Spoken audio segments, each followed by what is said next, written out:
Gather round, ye lads and lasses, said ye for a while, and hearken to me mournful tale about the Emerald Isle.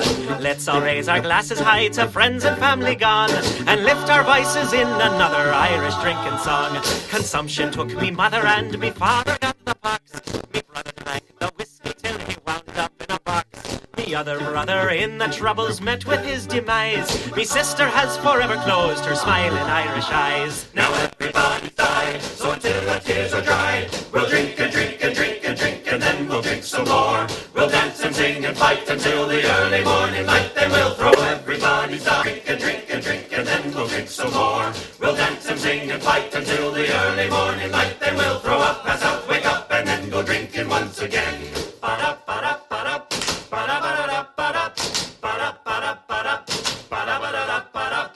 Joe Murphy fought with Riley near the cliffs of Old Deneen. He took out his shillelagh and he stabbed him in the spleen.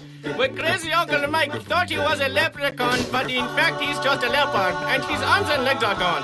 When Timmy Johnson broke his neck, it was a crying shame. He wasn't really Irish, but he went to Notre Dame. McNamara crossed the street and by a bus was hit, but he was just a Scotsman, so nobody gave a shit. Now everybody's died, so until our tears are dried, we'll drink and drink and drink and drink, and then we'll drink some more. We'll dance and sing and fight until the early morning light, then we'll throw up, pass out, wake up, and then go drinking once again.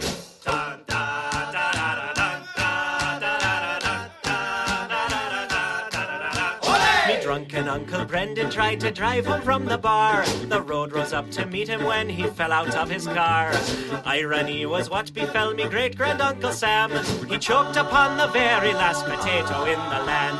Connor lived in Ulster town, he used to smuggle arms, until the British killed him and cut off his lucky charms. And dear old Father Flanagan, who left the Lord's employ, drunk on sacramental wine beneath the altar boy. Now everybody's died, so until our tears are dried, we'll drink and drink and drink and drink, and then we'll drink some more. We'll dance and sing and fight until the early morning light, then we'll throw up, pass out, wake up, and then go drinking once again. Someday soon I'll leave this world of pain and toil and sin. The Lord will take me by the hand to join all of me kin. Me only wish is when the Saviour comes for me and you. He kills the cast of Riverdance and Michael Flatley too. Now everybody's died, so until our tears are dried, we'll drink and drink and drink and drink, and then we'll drink some more. We'll dance and sing and fight until the early morning light, then we'll throw up, pass out, wake up, and then go drinking once again. Then we'll throw up, pass out, wake up, and then go drinking once again. Then we'll throw up, pass out, wake up, and then go drinking once again.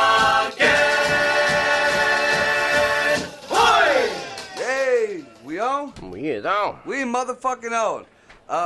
What's up, everybody? It's your boy Marco from Upside Down Studios. It is What the Fuck Wednesday. And it is also St. Patrick's Day. Woohoo. So, happy St. Patty's Day, y'all. Hope all y'all having, your drinks, your green beers, or whatever the fuck y'all do these days. Those are old school fucking traditions. And these youngins, I don't know, they might just have their blunts or whatever and think they're Irish. That song, if y'all was curious, is the Irish drinking song. It was from Da Vinci's Notebook. That was dedicated to the one man that was a real dad to me. Ken, he passed away a while back, but that was for you, Ken. Much love. Wish you was here. I'm gonna do my shot of Jack Daniels for you. All right. That being said, I tried, guys, to download the video of the last open mic I went to on Upside Down Studios. I don't know if it made it. My phone was acting funky that night. I know I got the first video of Greg and I talking, but I don't know if you got to see any of the rest of what we got. Not so much my set, because I don't give a fuck what, I ain't no comedian. But Tyrone Hornbuckle. Is that his last name? Hornbuckle? I think so, yeah. That motherfucker right there. And you wouldn't think it, but that cat could play the guitar damn near like Hendrix. Badass. Oh my God. old school, new school. I mean, that motherfucker. Dude, to look at him, he looked a little bit like Boss Hogg. You know, and just the way he dressed too, you know, just nicest guy in the world, real fucking nice. But that motherfucker, and he was just picking random people, like they have an open mic out at JR's in Austin Town. So if y'all ever want to step out Wednesdays, there's open mic. And it's not only musicians, it's comedians, it's, you know, you just go there, entertain, do your thing. But there was, I think, 2 other bands there. And at the end of the night, you know, the bands went first and then the comedians went up. And at the end of the night, you know, we were all partying, having a decent time. And he just decided to get up on stage, and he picked a guitar player from one band. He picked a drummer from another band. He grabbed a guitar. Oh my God, phenomenal! Just off the top. Yep. You know, he played some songs we all knew with his own little twist to him, and he just his own shit. I mean, and this man, he was phenomenal. Right. Fucking phenomenal. Like I was going out to smoke a cigarette, and Marco was already out there, and I walked out there and said, Marco, you need to... Yeah, great. I put my cigarette out, and I came in. I was glad, man. Excellent. Yep. Crisp and clear. I mean, man, there's... I don't know what else to say about the dude. So if you ever get a chance, check out Tyrone Hornbuckle. And I believe he's the one who throws the open mics at JR's also. Yeah, he is. Good dude, and I mean... Talk to him if you want to get on the mic. He'll throw you on the mic, man. And I have to admit, too, that is one of the few places, especially around here, that I have found that their setup is crisp. It ain't 100%, but it is crisp. Right. I mean, you can hear the vocals good. You hear the guitars good. I mean, they're separated, bass. Even when the acoustics went up. The drummers, it's done decent. It's done really, really decent. A lot of places around here, man, you hear all guitar or you hear all whatever the fuck. Man, dude knows what he's doing, and I believe his wife takes care of the sound there. Like when he goes out there. Yeah. That's pretty sure it was either his wife or old lady or... Yeah, that's his wife. Mm. But, because I remember the first time I met him, he said that she was actually the one who told him to quit his job, his original job, and to follow his dream, his career, or whatever. Yeah. And he said he didn't have faith in himself, but within a few months, he was making more than he did doing whatever job he had. Mm-hmm. That's how good he was. I mean, to just get up there, and there's a lot of good musicians, and they're getting by. Some of them are making good money. Some of them are But, I mean, most of them are just like us. You know, you need that second hustle. You need that whatever. You know what I'm saying? He is good enough to, within months, making enough money to support him and his family like he had his job. And he says he loves it. He'll never turn back. Right. I mean, well, why would you? Well, I mean, you're doing what you love, shit. And he actually did it, like, in a different way. And I like the way he's got his own setup. He said the first time he went and toured around America, because he tours around America, he set up different places so that he has a constant tour always. You know, he goes to these, you know, they're not really big venues, they're smaller bars and shit. But, you know, he always has one. Like, every day he has something to do. Yeah. And in every state, he has somewhere to go. You know, so say this month he's here in Ohio, the next month he'll be, say, in Indiana, and he has that's already lined up for him. Mm-hmm. So he has at least, you know, how many weeks or whatever worth of work there, and then he goes on, and then that stays they know he's coming back in so many months, and it isn't just his band. With him, he brings open mics, and he's kind of like a host and all that shit too. He's a promoter that's a hell of a musician. That's the way he worded it to me. You know what I mean? So until our tears are dried, we'll drink and That's it. You know what I mean? But I could sing, but I ain't very good at making up shit. right. So if we do some covers or whatever, I'll be good.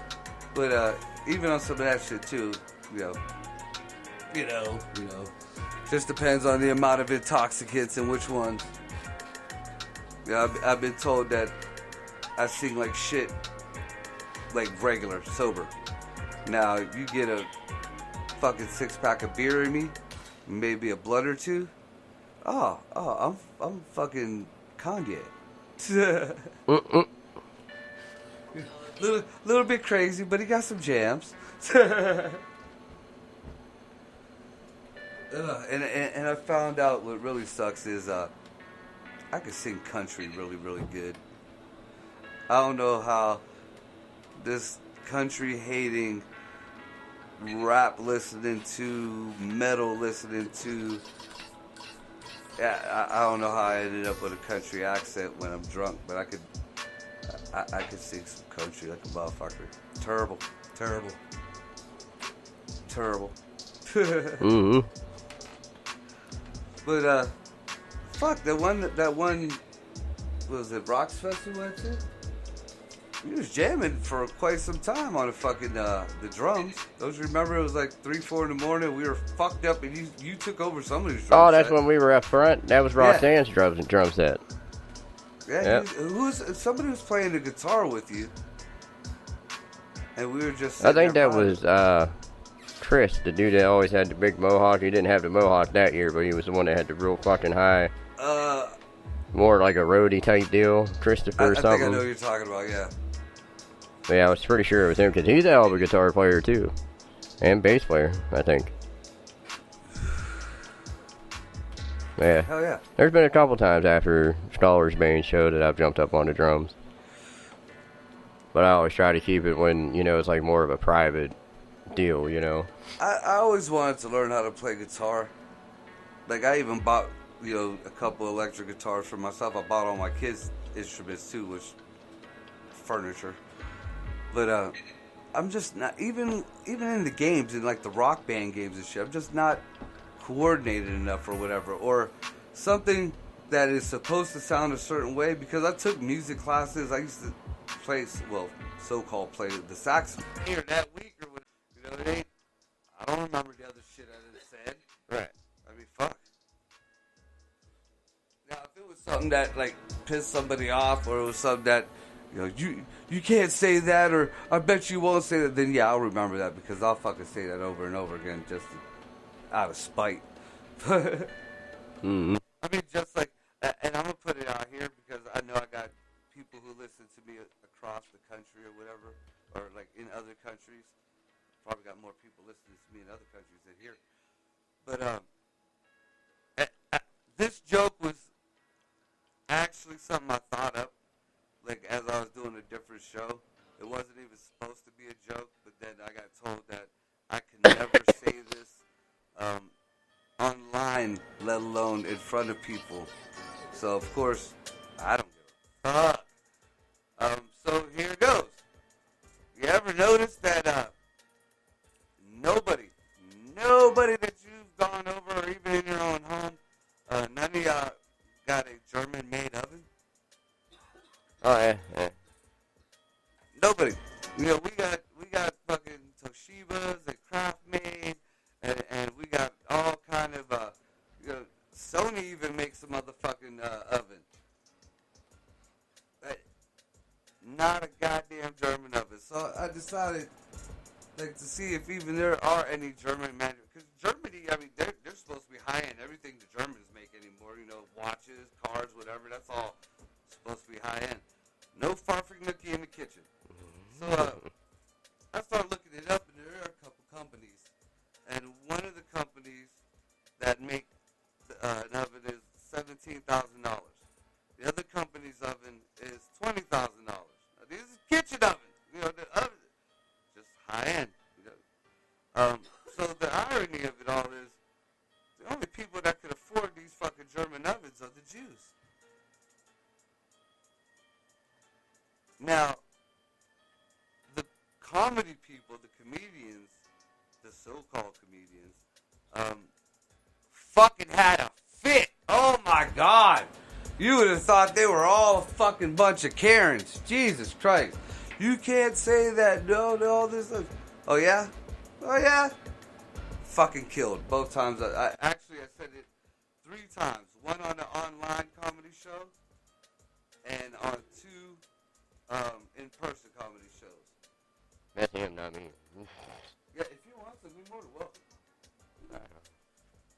yeah, there was that, and this one I thought was kind of pushing it, but everybody loves this. Now, mind you, if you heard that joke and you laughed, you just laughed at burning Jews.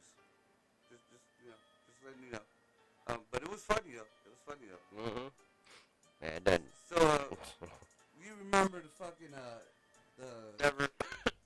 just putting this movie on blast, these shows on blast. I was like, fuck it, as somebody who kind of reports the news,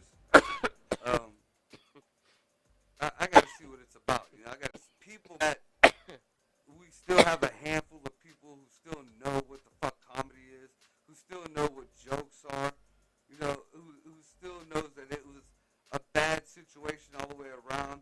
So how do you can't avoid the situation, so you make the best do out of it. You make light of it. That's what a big problem with this cancel culture bullshit is anymore. Mm-hmm. A lot of these shows that showed racism and a lot of these shows that showed sexism and feminism and just dumb shit, they are making an example. They're showing you, because you obviously can't figure it out, how stupid some of this shit is. The Archie Bunker was one of the most racist shows there ever was. But it showed, how bad that race is. It showed the bad side of it. It showed this is what happens when you're a racist person. This is what happens when you finally have to buckle to your own pride and ask for help from somebody you've been talking shit about. Like they made Archie Bunker cross over with the Jeffersons, which was an all-black show, and it was just as racist as Archie Bunker, just on the other end.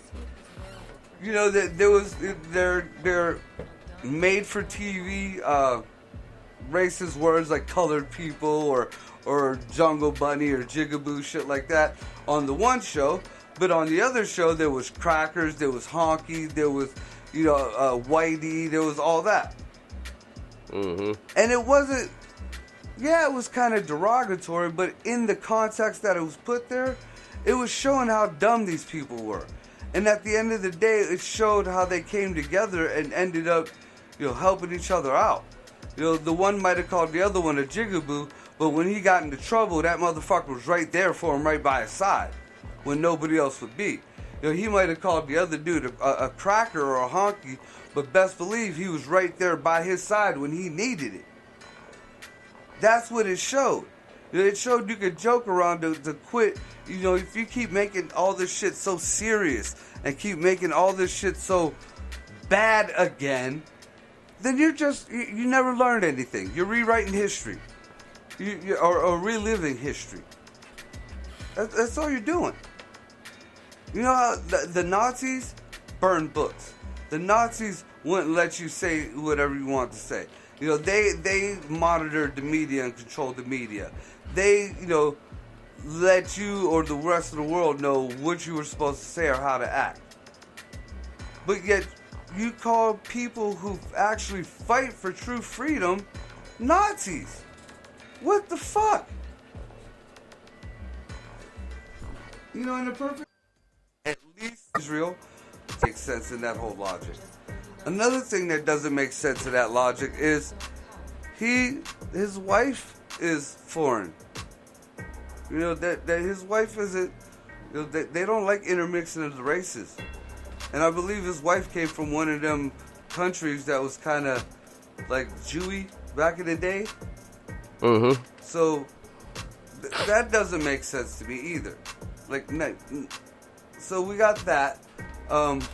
We got the heavy,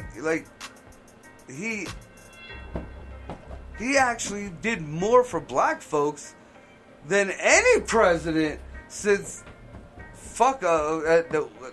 when they let the black folks in the schools. Who was president? Who was the president back then? That wasn't Nixon. It was before Nixon. I have no idea. Yeah, when they started letting the black folks in the schools. I mean, Trump put up new rules that anybody, especially the inner city kids, which were predominantly black, that you find you a school that you wanted to go to. I mean, before you kind of had to shimdiggle your way. I mean, I came from that time. You had to shimdiggle your way if you didn't want to go to this shitty school, or, you know, and wanted to go to a better school or whatever. You know, the only way you were able to do it is if you played good sports, which around here was football. You know, so if you played good football, then you could pretty much hop wherever you wanted to. You know, there was a loophole for you. But for those of us who couldn't, that, you know, just wanted a real better education, or our parents wanted us up out the hood, then, you know, you either had to say you lived at grandma's house, or you had to say you lived at your aunt's house. And, you know, and every so many weeks, you know, you'd hear that you'd have to stay there because, you know, somebody was going to come check up on you. Mm-hmm. But, I mean, and then the people who were doing that, you know, because we were a community, all knew, you know, we was all doing that shit. Now you ain't got to do that no more. You ain't got to do that at all. But nobody said shit about that. Nobody said nothing about the parks that he you know, created, big national parks, in the names of, you know, black leaders. None of that. I just don't see, you know, the one thing I've ever seen that really seemed racist to me, and it wasn't even, you know, I saw the context with it, but there was some racism in there, and I think he was just throwing, it was that pissed off racism. Back when the New York 3, was it New York 3 or New York 5? Something like that. Them kids, there was a group of black kids that were accused of raping this white lady. Now, right there, the way they put it out, they said black kids and white lady. That would have went 1,000 times better if they would have just said 5 kids rape a lady. You know, when you start putting black kids or colored kids or African American kids and a Caucasian or white lady, now the race didn't have nothing to do with crime. You know, in this instance, you know, you're throwing the race card in there. Just take that shit out. But anyways, this lady supposedly got raped. Now, I say supposedly because of the rest of what went on later on in life. They picked up these kids, and I don't know what kind of interrogation they put on them or whatever. They pretty much blamed these kids for this whole raping. And they went to jail. And they were in jail for, I think, 5-6 years. And these were young teenager kids. You know, I don't even think, you know, any of them were over 18. I could be wrong on that here. But as the trial was going on, I don't know why or how Trump was involved in that, because that was back in his grab him by the pussy, you know, casino days. It had nothing to do with politics. But he was on the news or on some kind of interview stating that these kids are animals, that these kids need to stay in jail forever, that this and that. Now, first of all, every time that man says somebody's an animal, and he says it a lot, he says it about white people, he said it about the MS-13, he even said it about the people who were burning shit down, I believe, I'm not sure. But that's just his word. He's not calling them an animal like a monkey as a racist term or anything. He never even designated a fucking animal. He just said animals. But, you know, going by social standard these days, we'll just take that as the racist part. But yeah, he degraded these kids on TV, and I think a few different interviews. Like, just mad talk shit about these kids. And 5 or 6 years later, these kids were found not guilty. There was some kind of you know, they re-looked over all the evidence and all the shit. There might have been new evidence that came up also, but these kids were all innocent. They were all innocent, and I was hoping that when he became president, at least he would have apologized. Because he's never apologized, not once. He's never taken it back. He's never, like, not even... All that shit you talked, motherfucker, look, I'm a Trump supporter, but you, dickhead, all that shit you talked about these kids, when you wrong, you wrong. You know, all the millions of dollars, thousands, you could at least buy them all a house. You know, or you know, send them and their family on vacation when they got out 6 years later. Some shit. Like, he ain't never did dick about that, dude. And that's the one, you know, I don't know if it's a race thing. I think maybe back then, you know, he's probably thinking, these fucking niggers fucking raped this girl. You know, in the heat of the moment, I will give the haters that, you know, on that. Right. But as anything else, man, there has been nothing that I've seen that was racist. You know, they try to bring up some stories about him firing the Mexican people that he had working for him. When he found out that they were illegal, they got fired. It wasn't Trump personally. You know, Trump owns so many fucking businesses. He's not HR. He is not, you know, all these other fucking entities that deal with the companies, you know what I'm saying? He's no CEO. He's an owner. He owns that shit. So he don't know every motherfucker that passes through the mailroom. He don't know every motherfucker that goes, you know, he ain't checking social security numbers. So, you know, it boiled down to because they worked in one of Trump's buildings and they got found out that they were illegal. You know, Trump's hiring illegals. You know, that was the first one. Trump got illegals working for him. And then it was, Trump's firing the Mexicans because he's racist.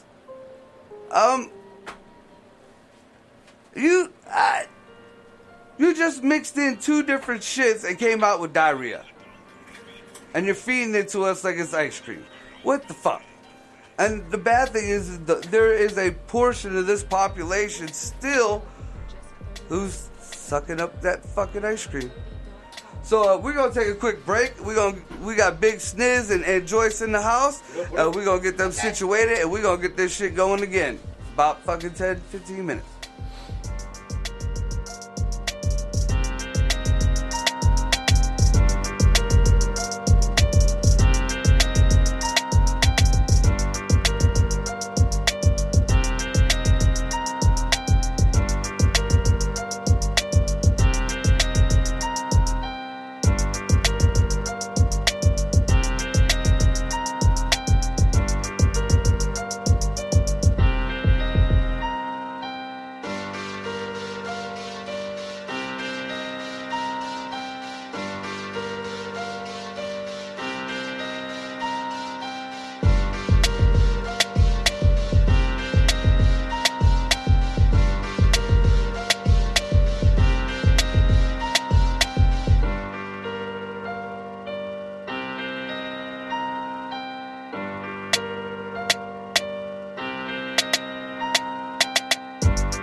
So that's one thing that doesn't make...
Cody, Cody, Cody, Cody.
and we are back, and we're talking about getting our animals stoned. and for you fucking animal, like way overzealous animal people, I'm an animal person too. I love animals, all of them. But they're yummy. I personally feel, I guess some animals are yummy. I personally feel like, if I got an animal that I feel like is my dude, he's my kid, he's my shit. I like getting high, he like getting high. And an animal will let you know whether he likes it or not. Cat, dog, hamster. Right. I had Caesar, my lab, loved pot. Anytime, even if somebody had smoked it at their house and then come over to my house, dude, if that dog smelled weed, he was that dude's best friend. Oh, dude, I had my dog Chiquita, the one that just passed not too long ago. Brutus can't stand it. Chiquita fucking loved getting high. Like, she would actually put her head in my bong. Like, I'd fill the chamber of my bong and just set it there, and she would put her head, because it was perfectly fitted, into the bong. She would take her hit, and then she would just lay down and chill right next to me. Now, her sister, Bella, fucking hated it. Like, fucking hated it. I had, plenty of fucking animals. Like my cat. I got a cat that every time I hit one of my vapes, or if I hit a dab, Enki fucking loves that shit. And Lil fucking can't stand cigarette smoke, let alone any other kind of smoke or vape or whatever the fuck you want to call it. Now, silly thing, way back in the day, like I said, when I used to live out in Mineral Ridge with my ex, we had this cat named Tony. And Tony was just a dickhead. I love him to death, but he was a dickhead.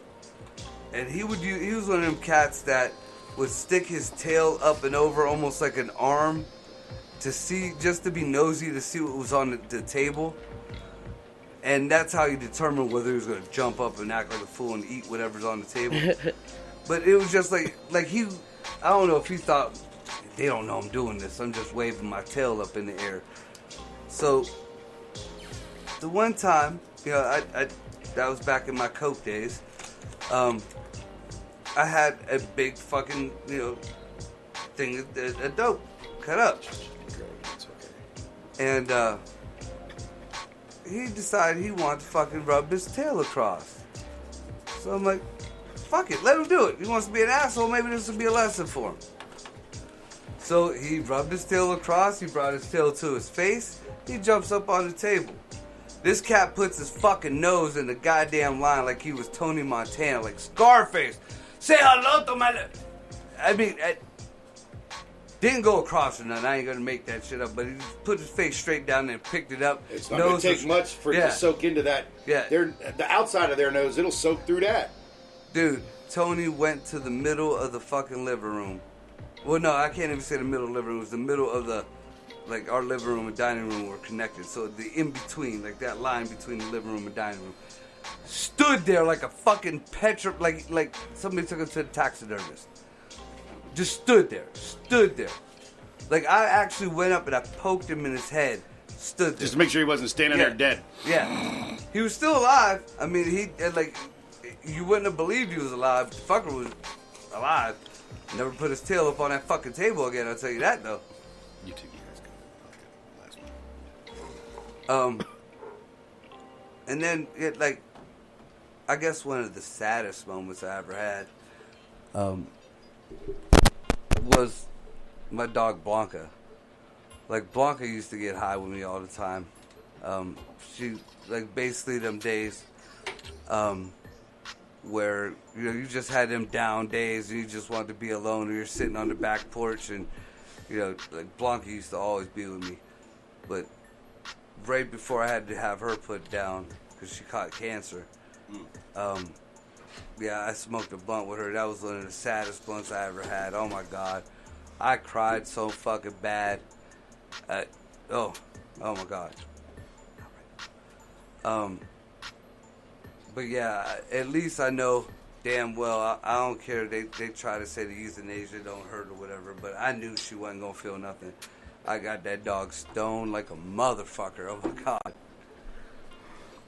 But yeah, I mean,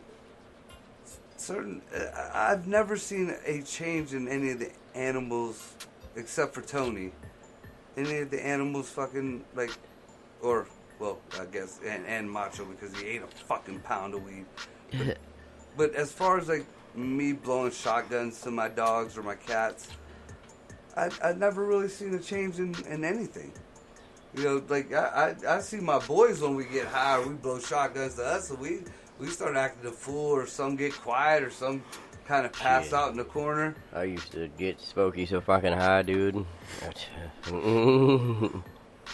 Yeah, I mean, I like feel like kind of like the animals are looking at us like, you bitch, you can't take that hit. Right. Because, like, yeah, I mean, I used to get, well, like I said, Chiquita used to hit my bong like I hit my bong. Yeah. You know, she was a min pin. You know, miniature Dobie, and she wasn't like one of them big, you know, like I got one of the bigger miniature Dobies, actually 2 of them. Chiquita looked like a Chihuahua. You know, she looked like a beast Chihuahua, because I got a Chihuahua too. You know, min pins look a lot better. Their eyes ain't all in stereo and shit. In stereo. Oh, you've seen Boogie. Mm-hmm. Poor Boogie looks like a fucking walleye. Mm-hmm. Dude, he could be looking at you and me and Greg at the same time. It's like an insect. He's starting to go blind in the one eye, though. Which, I mean, honestly, that might be better off for him. I mean, he wouldn't be so confused. Yeah. You know, I don't think he'd be so sly anymore, but I best believe he'd probably have better fucking depth perception. Maybe. I've seen that poor dog. I mean, even in his puppy days, just walk right into shit like, bah! Like, I thought I had another fucking foot. What the hell happened here? Your eyeball ain't focused. You got one eyeball in the living room and the other eyeball in the dining room, and you're trying to walk to the kitchen.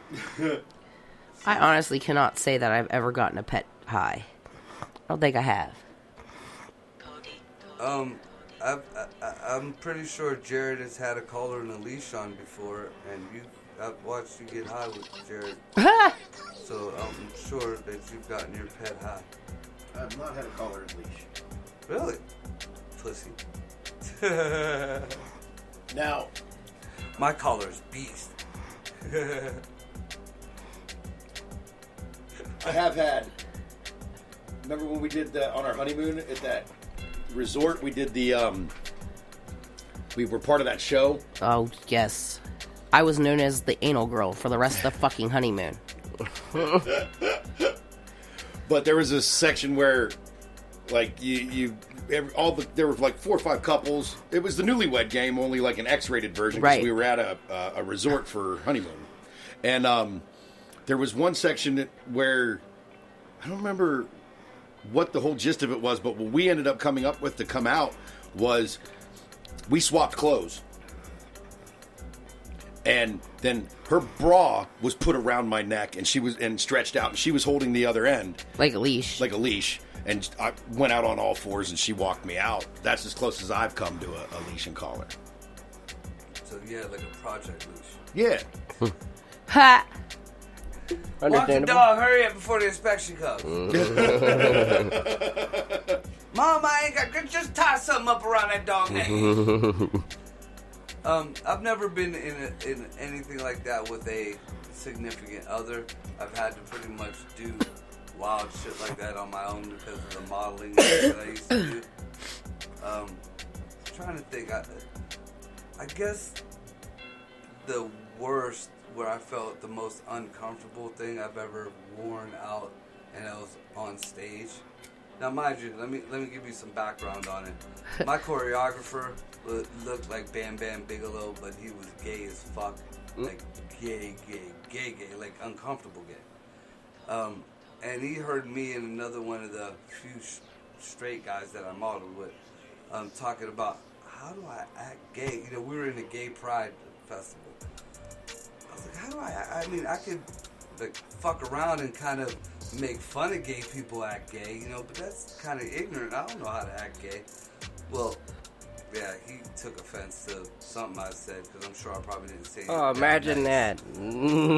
So he was just overly sensitive. Right. He decided that he was going to add something to the whole venue we were doing.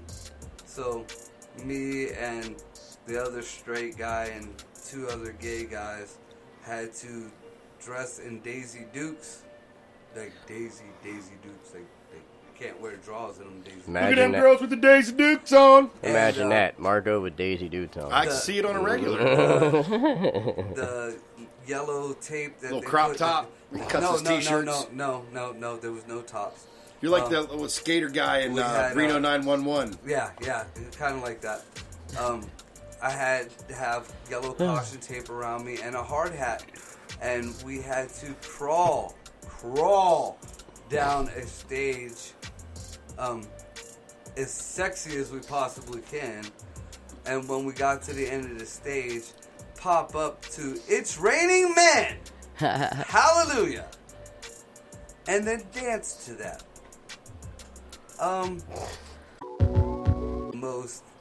The one that I liked the most, I guess.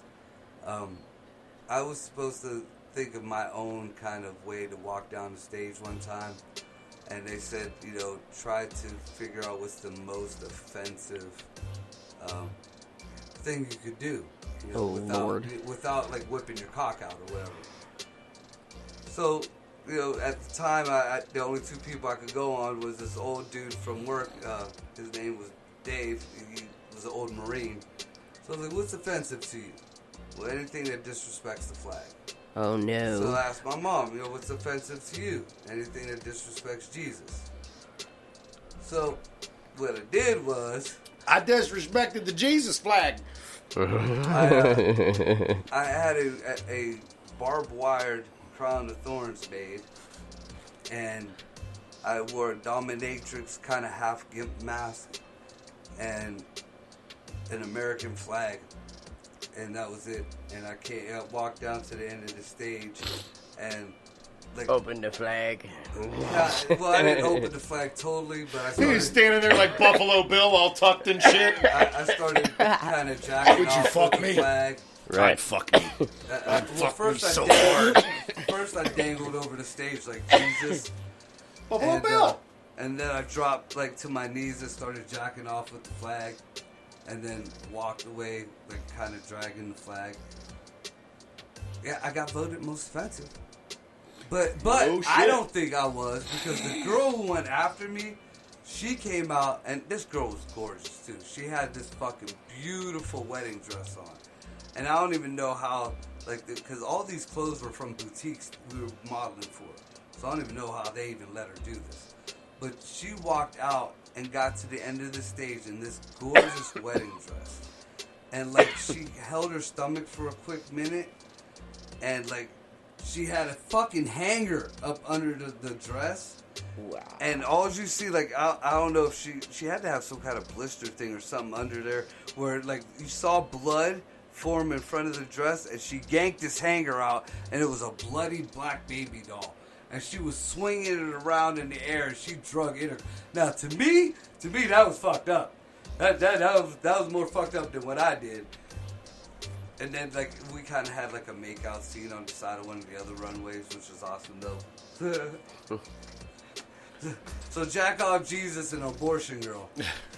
I miss them fucking days. Now, I will tell you that, I've always had friends that were gay. It's never been a thing for me, to, be weirded out by it.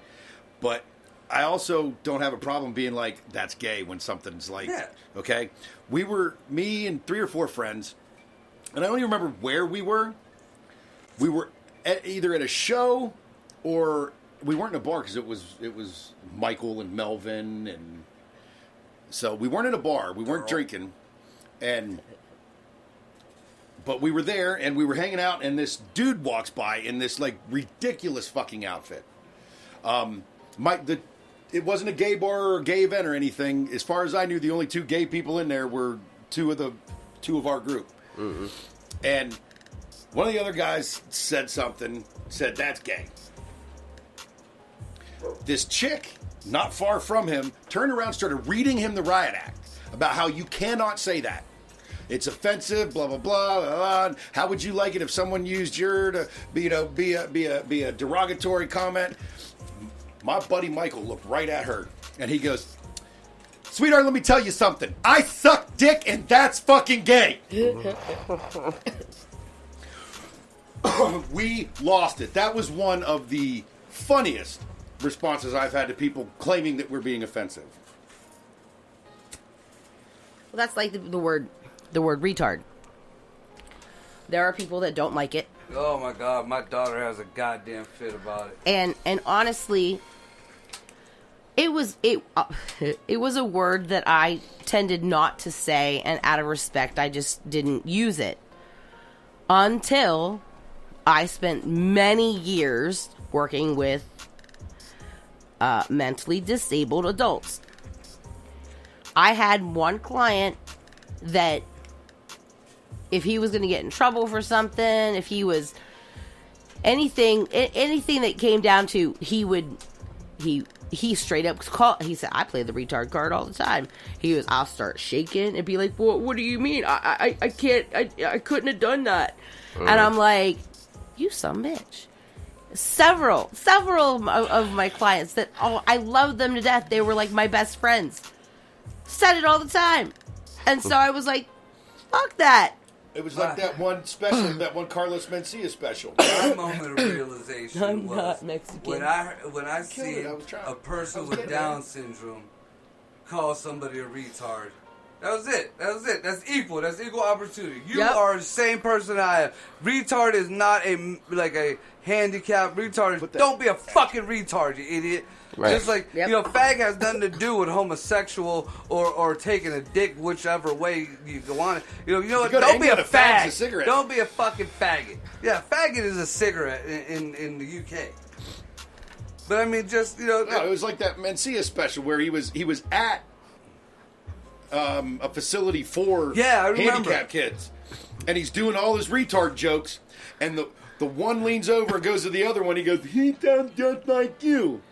And he looks up at, this is Mencia talking, he goes, he looks up at me and he goes, and looks at the other guy and goes, I don't sound Mexican.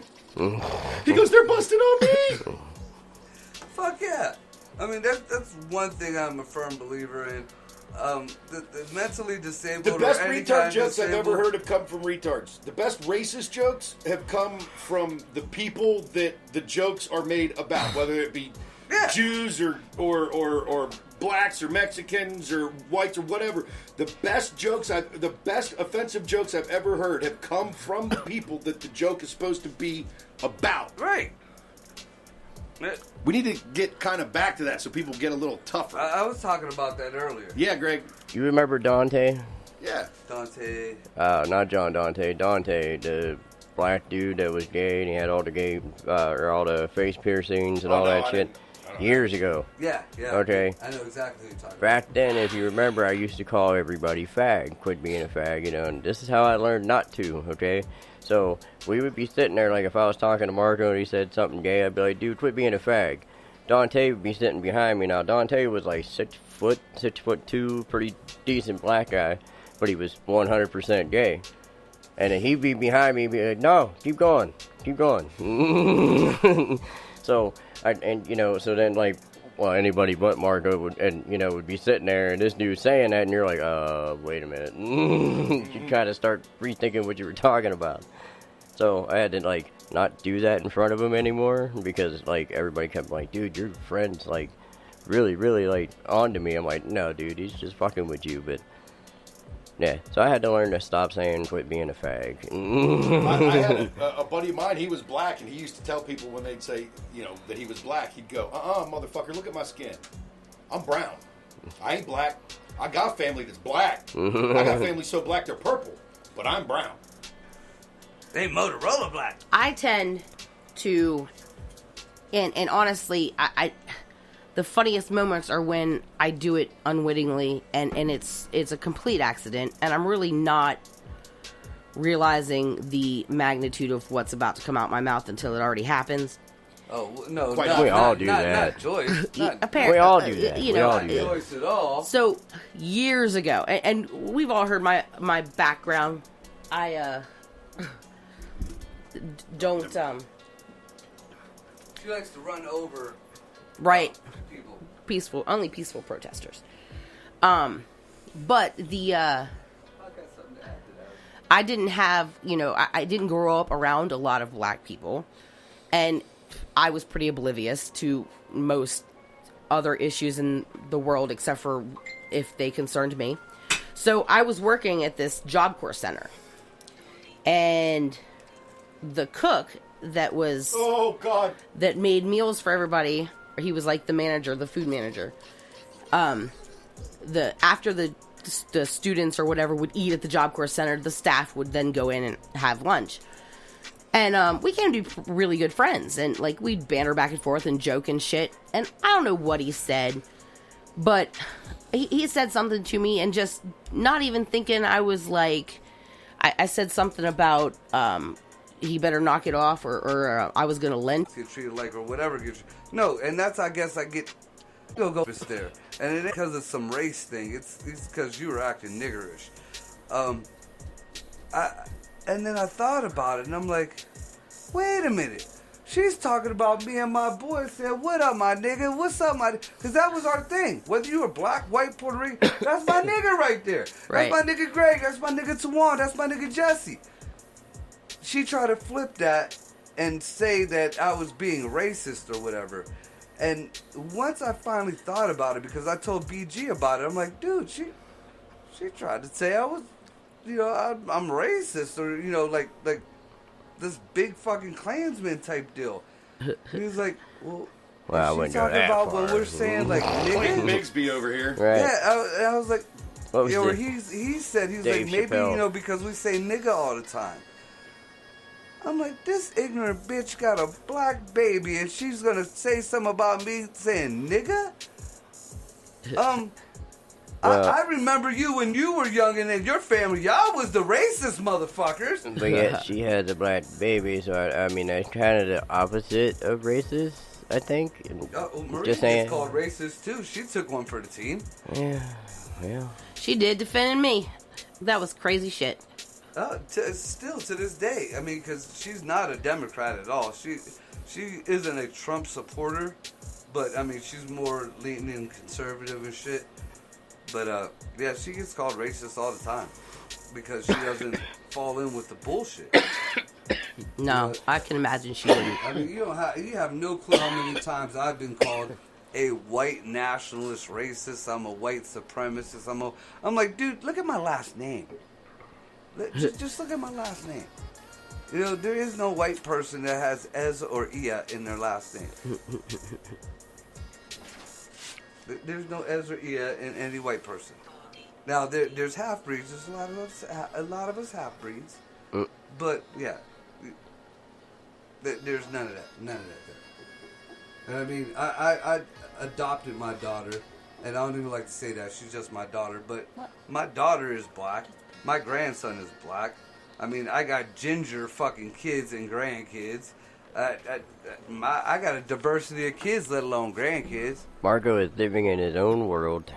I need to be. Right.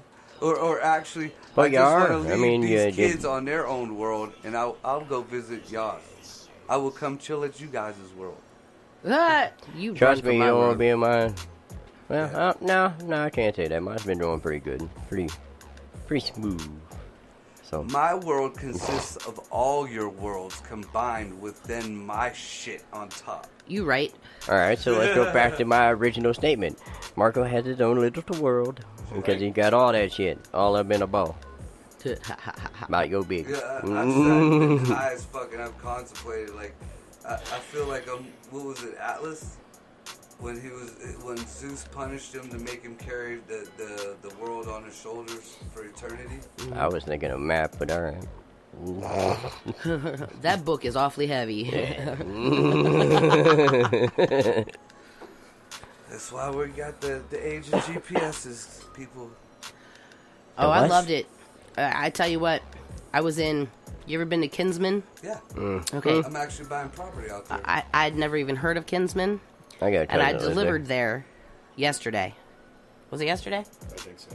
Shit, I spent my summers out there for years. Thankfully, another driver that normally goes up there and delivers packages had told me they got signal issues up there, GPS stuff. Samsung where it's better.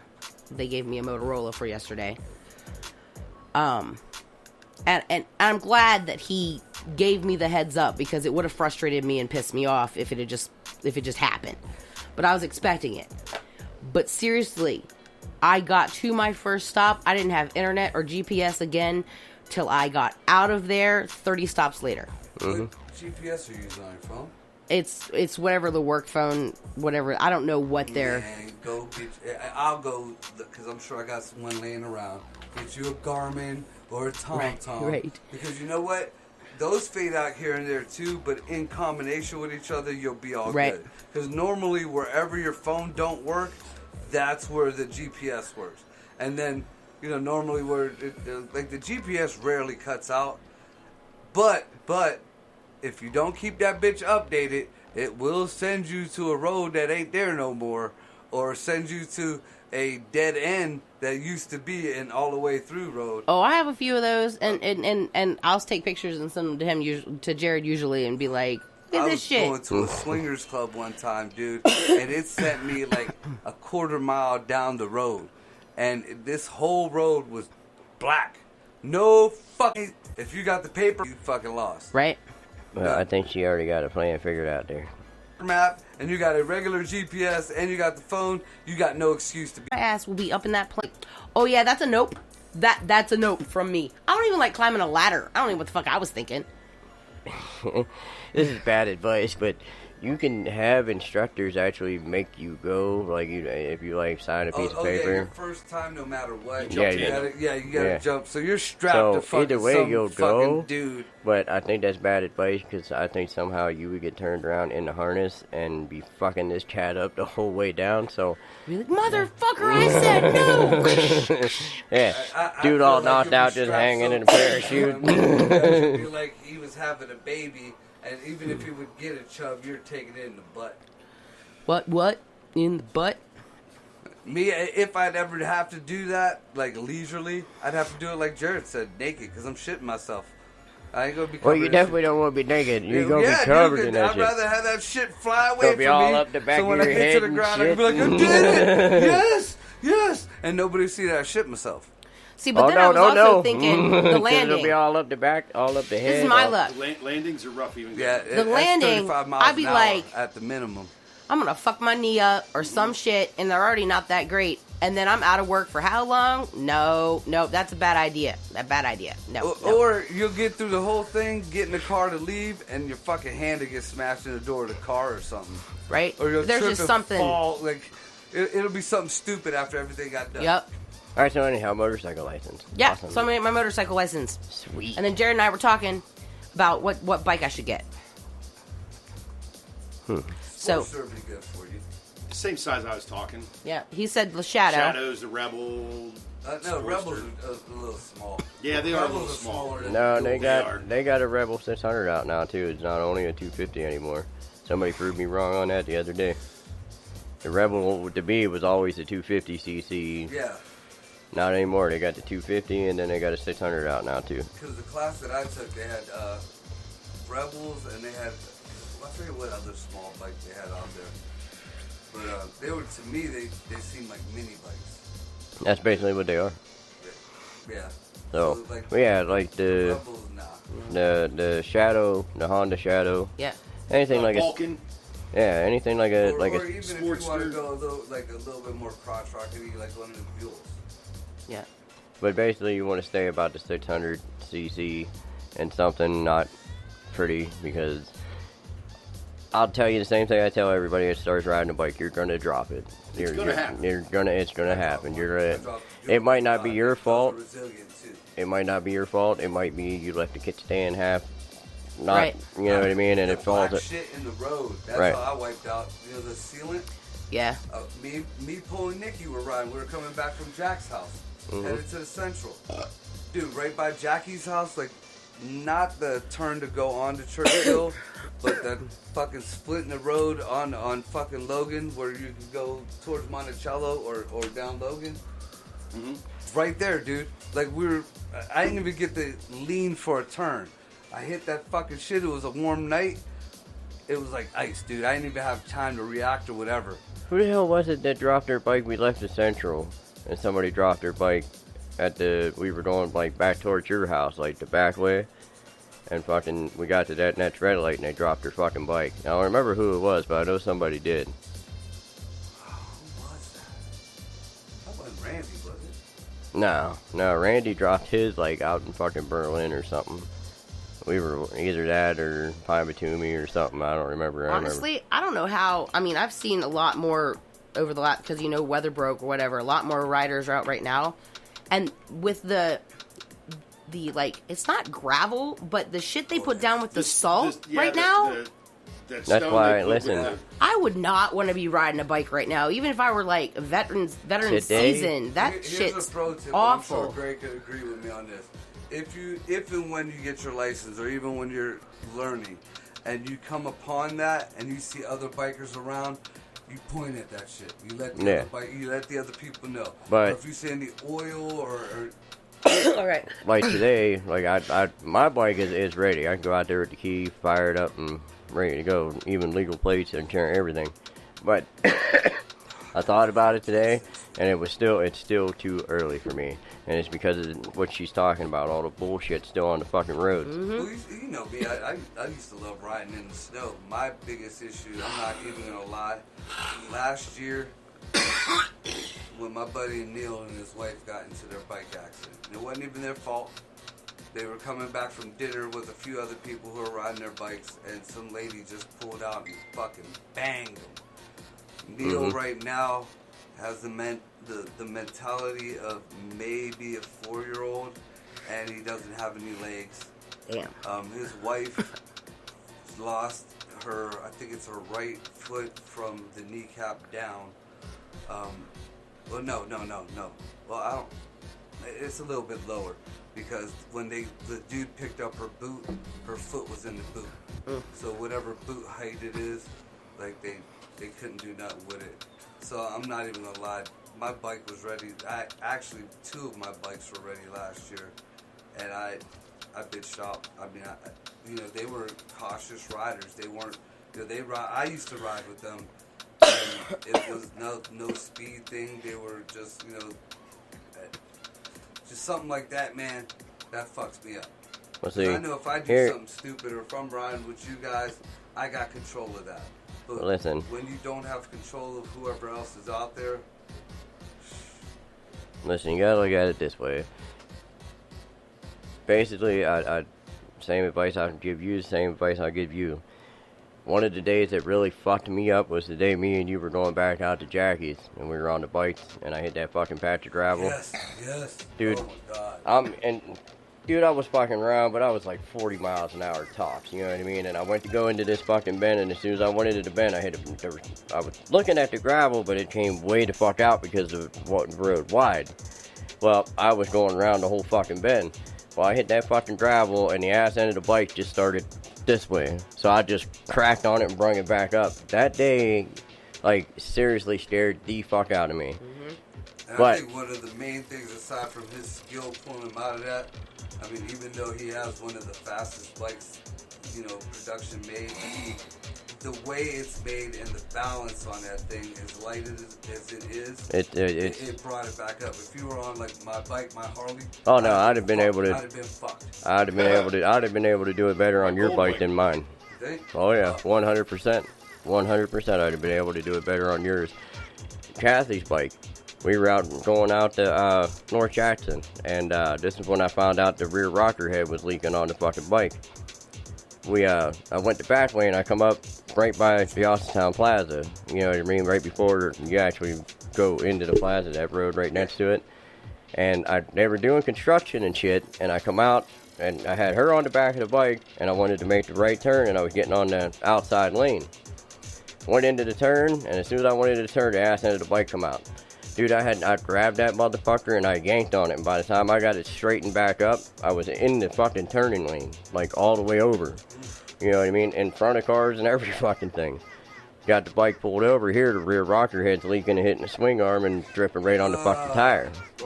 So it was like basically hitting a fucking oil patch, you know what I mean? But that was way more easier for me than trying to get that bike picked up that day. Really? Yeah, because when I went into the turn, dude, like my whole body was into it, you know what I mean? Like not just my shoulders, and like my whole...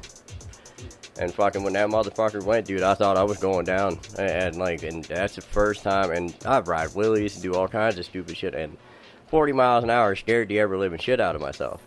But the thing is the next day I got back on that bike and went out riding. Yeah, you know what I mean? I think the shit that's like that I've got through hasn't scared me like that.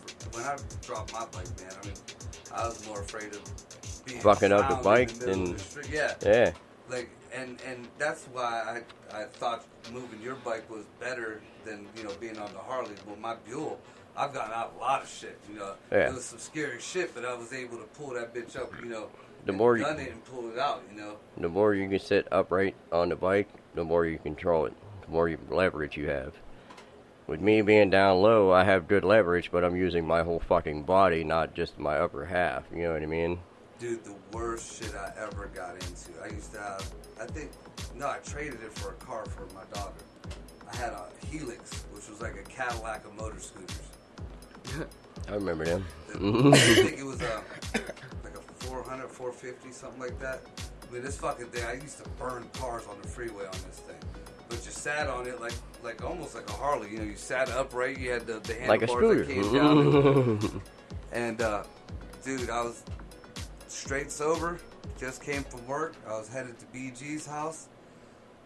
Left my mom's house, went up the hill. Dude, the one thing that I find that's worse than that black shit in the road, some dickhead fucking cutting grass and blowing the grass in the road. Oh, no, dude, you know what the worst thing is? Leaves too. Oh my god, dude. I fucking hit, and I was doing maybe 25, 30 miles an hour because it's a turn, and I saw the grass. That motherfucker kicked that bike out, the fucking steering wheel turned. I went fucking over, flew. Dude, I had to have been knocked out for a minute because when I came to, there was a cop standing over me. But I mean, it's probably following your dumb ass. This cat got fucked up. Well, the first one was a chick. She came down from the top. Oh, she was an asshole. Yeah. But the dude who came there, he was cool. He like the chick was like, "Where's your license? Where's this and that?" My fucking whole trunk is bashed and shit is scattered all over the road. I had all the stuff, but Lord knows where the fuck it was at. Mm-hmm. And the other cop was like, "Just leave him alone. You live down the street." Yeah, I'm just taking my bike home, dude. And he let me go down the street. But yeah, dude, that fucking being upright, I couldn't pull out of that motherfucker for shit. Right. But now the worst thing you can come across on a bike is a 3-inch by 3-inch piece of paper. Paper. Yeah, that makes sense. Because you got... For a quick second, you were on air. Right. No, like basically you have basically 1 square inch of tire when you're riding a motorcycle, touching the road. Away. You got a 3-inch, and that's taking that whole inch, and you're relying on that paper sticking to the ground. And it don't work very well. No. I've gotten more traction on paper, like rain, like in the rain. Right. That was something that I thought was going to be scary the first couple of times I rode in the rain. And that ain't so bad. But you get a fucking hot day with just dumb shit in the road, a little bit of gravel, a little bit of fucking grass, and that sealant, I fucking can't stand. You know, I got used to going a little bit faster. You know, I don't like being next to trucks either, because the truck will make you blow into another lane. Can't stand it. Yeah. I'll bet. I can't imagine that, just being around them in the van. But on the Buells, it's not so bad because I'm sitting like you are on your crotch rocket. Kinda, yeah. More leaned forward. Yeah, you're but more when forward. You're sitting straight up, dude. That fucking, it's like God says, "Hey, go for salad." Yeah. No, even laying down on mine, I get the same thing. Do you oh get yeah. it? Oh my God. And dude. the one that I like when you get it, scary. what I liked when you're doing 70 miles an hour, you get up behind a semi, and the wind coming off both sides of the trailer, you start doing this. Oh God. At 70 miles an hour? Oh yeah, it's fun. And you know, you'll be in the relax. You've been riding for a minute. You cruising, especially like I got a Bluetooth helmet or I'll have like earbuds in. Cruising, you know, and then all of a sudden you get that jolt. Totally brings you out your fucking zone.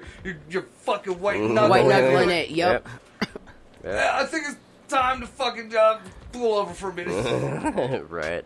It happened to us that when we were coming from Geneva that night. Yeah. Well, we were like, there's a fucking. That the night way was we went, horrible. there's a fucking wall that is totally blacked out. You have to be like right up on it to see the arrow that says turn.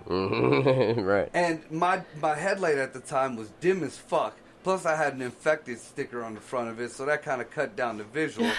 My fucking tire was 6 inches from this wall. I fucking slammed on the brakes. I just stopped. I don't even remember which one of the guys came back and was like, "What's wrong?" Dude, I just almost just ran straight into this fucking wall. And then the rest of that ride home was just a terrible ride home. A fucking maybe hour ride home took like, what was it, almost 2 hours, 2.5 hours? Yeah. No, dude, that was like a 3-hour ride back. That was ridiculous. That was ridiculous. He had the backlight on this bike was a straw, and it had like 3 spots, the mouth and the 2 eyes that lit up. Yeah, well, that motherfucker. Is that the red one? No, but that motherfucker, dude, there was 3 of us behind him. Dark color, wasn't it? But there was 3 of us behind him, and we were basically just back there because if not, somebody was gonna fucking rear end him. Like somebody coming up 534 at 55 miles an hour. This cat's doing fucking 30. You know what I mean? Like, dude, I was shook, and then plus me being the bougie bitch that I am, dude, that was my first ride. I had this fancy fucking bike jacket on that's made for his type of bike. And to vent out, like, so you don't exhaust yourself inside there. Well, yeah, it opens up when you're riding in the heat, but it also opens up when you're riding in the cold. Yeah. So that fucking cold air was fucking hitting my shoulder, and I'm and shivering. It was cold that night, dude. time. That night I was riding home, and I was taking in the opening of my fairing on the bike, right where the header was. And I had gloves and shit on. I'm sticking it down in the fucking plastic and warm my fucking fingers up riding home. It was ridiculous. Because it was beautiful when we rode out. Oh yeah, it was home like was cold. My bike's got heat. Huh? My bike's got heat. Well, that's because you're a spoiled And air bitch. conditioning. Yeah, well. What the fuck? No Why lie. in the fuck? Listen, that's the stupidest fucking thing I have heard all goddamn day. And listen, I've heard some stupid shit. Why? Air conditioning? On a motherfucking motorcycle. Maybe your balls are sweaty. Actually, you know what? Stand the fuck up. Wait a second. I don't think this one does. Now, I've never actually even heard of air they do. conditioning on a bike. I've heard of heaters. Oh yeah. I've heard Oh, of they have them, heaters. but I don't They, think, listen, honestly, I don't they think even this had one does. hand grips Yeah. that cool themselves while you're riding. Yeah. Cool? Yeah. Heat and cool. I've heard I was of going to say, heated. now that I think about it, mine doesn't. The one that my uncle got, the Goldwing he got that replaced that one that I bought from him, that one had air. Good. Because if you had air conditioning every time we stopped at a red light, I'd be shutting your shit off. I ain't talking about the air I do conditioning. have Bike. heat and heated grips. Yeah, that's still some. That ain't fucking motorcycling. God damn it, you're like, oh, I'm going camping. Let's get a 50-foot fucking camper and with the whirlpool and fucking. It's still better than me because I'm getting a hotel room. I don't know, man. Even out west, man. Even during the summer, Arizona and shit. When the sun goes down at night, it gets cold. I mean, it's It gets cold here at night. not in the summer, bro. Yeah, on a And bike it does. motherfucker. Oh yeah, 'Cause, but like when I was able to ride, I was always doing the shows with the guys. So the only time I had to ride was after midnight and whatever. So I'm fucking riding from PA to West Virginia to just wherever the fuck at night. It gets kind of nippy. Yeah, it does. It gets real nippy. But I went and bought all kind of fucking like gear, like weather gear for it. this So- has all the plugins and everything. If you wanted to, I could get the heated seat. You the see, heated that's suit, another plug thing it you gotta in. watch, though. And that's why I like my basic shit, whether it be a car or a bike. You start adding all that extra shit starts going wrong. You get stuck on the side of the road. I don't know what wire goes where, what blew what fuse, what did this, what did that. You know, my bike went wrong. I had, like 4 wires? You know, and two fucking like little things Right. on the top. Well, luckily on like with like the gold wings and stuff, like those accessories, they're nothing shares harnesses. They don't. So like if It's all isolated. If that heater blows a fuse and it's not pumping heat, or that the plug-in fucking fucks up, it doesn't fuck with the controls of the basic part of the motorcycle. I hope not. Well, see, and this is where I had an issue. I was on my bike, and I was out, probably like 45 minutes away from home, and I blew a fuse, and I can't remember why, but it was something stupid. Like something in my glove box underneath the seat went down and hit the fucking fuses and grounded one out, and something stupid. Dude, I'm 45 minutes away from home. The motherfucking bike won't start because listen, I'm holding this goddamn fuse, and the more I'm holding it, I'm getting pissed because this is the only thing that's stopping me from starting my fucking bike. So, now mind you, we're in the middle of the fucking nowhere. And I'm riding with my cousin. Not one of us has it. Look, I got one sitting here. Little piece of wire, that's all I needed. That's all you needed. Just Right? a jumper. Nobody, nothing. Not a goddamn thing. Fuck. So, my cousin says, alright, well, I'm going to ride up here. And his buddy was going to ride with him because I'm going to ride up here to the driveway, knock on the door, see if I can get a piece of wire, fuse, something, you know, if I got to buy something. So, about 5 minutes goes by, my cousin comes back, and he's white, but this cat was about as white as that paper towel roll over there. White. He gets off the bike and looks it back at his buddy. He goes, "Did you see that fucking shit? Do you believe that?" And I'm like, "What the fuck?" Here, this cat went up, and as soon as he knocked on the door, they answered the door with a double-barreled shotgun. Oh, shit. Followed him back down to his bike where his buddy was sitting, like, and they're walking down, and I guess the buddy seen him, you know, with the shotgun to the back of his head, and he stood up, and my cousin's telling him, you know, sit down, you know, doing this, walking down the trail, telling him no, and got back on the bike, and they left. Here, this dude straight out told him, he goes, "I don't know what the fuck you're doing here, but this is private property, you need to leave now." And told my cousin to turn around, walk back down. So now, mind you, he comes back, he's white as it goes, I still can't start my fucking bike. So, oh, dude, it was horrible. Like, I lost the turn signal that night because I had to cut a piece of fucking wire out of my turn signal light to fucking to get home, you know what I mean? But I think the worst I ever got caught up on anywhere when my bike fucking shit the bed on me. So when I caught that flat coming from the fucking the dash. Caught a flat, like my front tire totally went flat on the freeway. Oh. My speaker fucking like the bracket for my speaker broke, and the fucking thing went under my tire flat. What I'm supposed to do? I ain't leaving my bike on the fucking freeway, Right. especially down there by the Hemrod exit. Shit. So I'm like, well, what do they say in the fucking the bike class if something like this happens? You lean forward, or it was my back tire, it wasn't my front tire. It was like you lean forward and you kind of just go slow. yeah, you lean towards the good tire that's not flat. It took me like the 10-minute ride home. It took me about 45 minutes, but that bitch made it the fuck home. Oh, I was fucking scared. I dude. never, Oh my God. I never got a flat tire while out. You know what I mean? To where it couldn't be like aired back up with a compressor. It But wasn't as bad as I thought it was gonna be, but it was fucking scary. I tell you that. had a buddy of mine call me.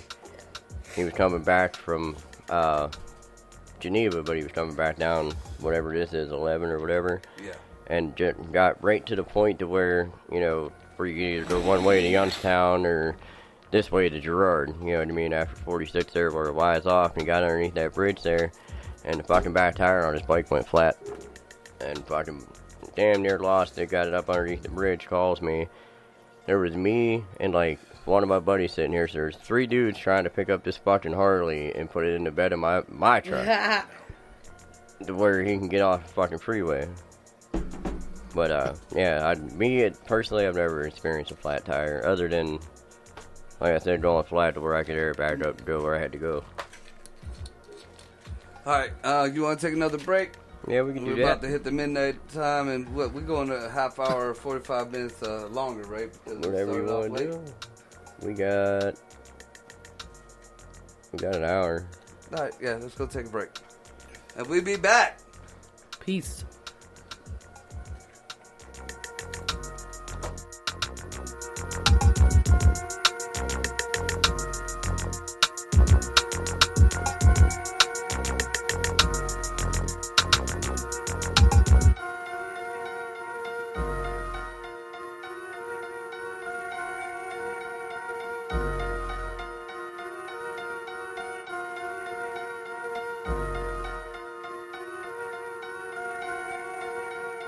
Yo,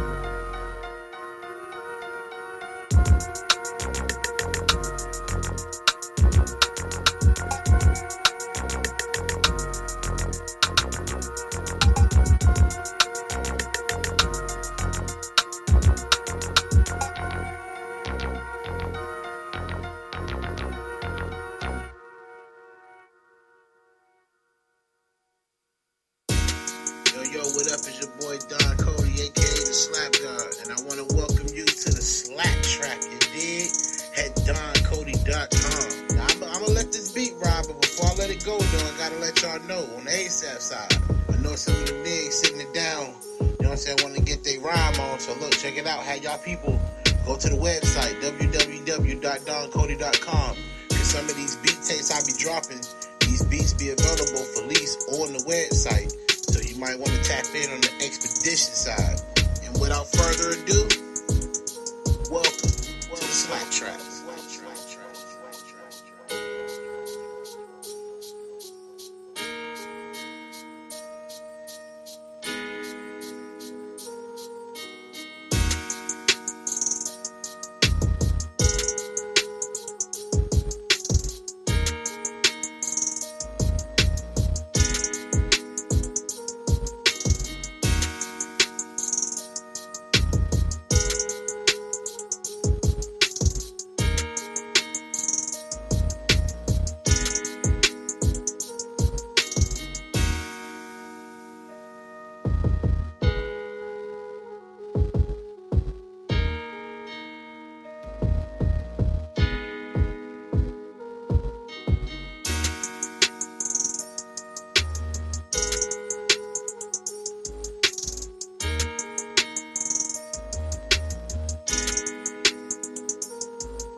Alright, so we going a little long because we started late, and we just started talking about like stories. Once again, you know, happy St. Pat's Day. Y'all All should that be good ending shit. up your night right now, so y'all be careful getting home. They got a little time. Yeah, well, I mean, responsible people. Like any of We're them in the listen yo. to us.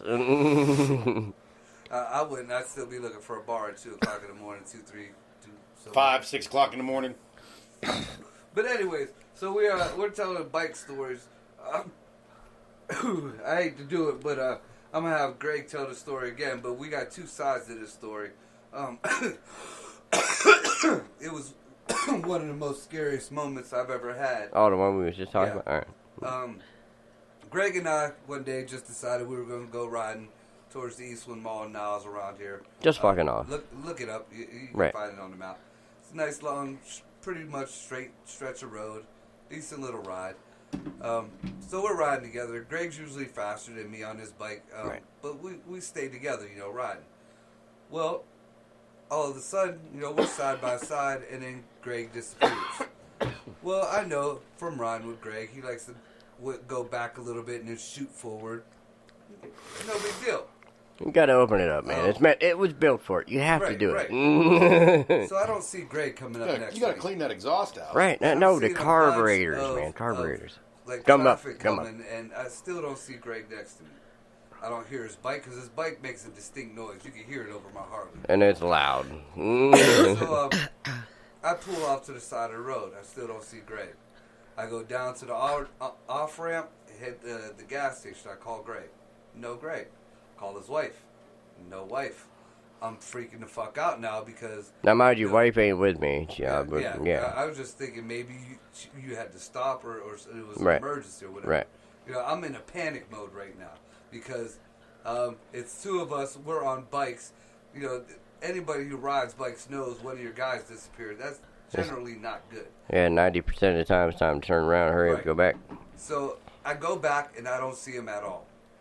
So now I'm freaking out. I go back to the fucking gas station off the off ramp, and I'm sitting there damn near in tears trying to figure out where the fuck Greg, what happened or whatever, because I can't get a hold of nobody. Now, mind you, I was one more exit. If he would have went one more exit, he would have seen what was going on. Yeah. You know what I mean? So So now on that half, I'm gonna leave you with I'm almost in tears in a parking lot, thinking my boy is dead. So, All right. Greg, go ahead, take care. all right, so as most of you know, I wear hearing aids. We're going down the road, and the wind just perfectly caught my hearing aid and blew it right the fuck out my ear. So I hurry up, lock everything up, pull over the side of the road, jump off the bike. I'm about 50 yards from it. I could see it in the middle of the road. It's like perfectly in the center of the road. So the cars are going over it. Nobody's ran it over or nothing like that. So I've run to 50 yards, and I'm standing there waiting for a break in the traffic, backed up, so they don't move over, nothing like that. And in a distance, on the other side of the road, I see a Warren Cop, which is the city that we're in at the time, going down and turning around in the turnaround in the middle of the freeway there.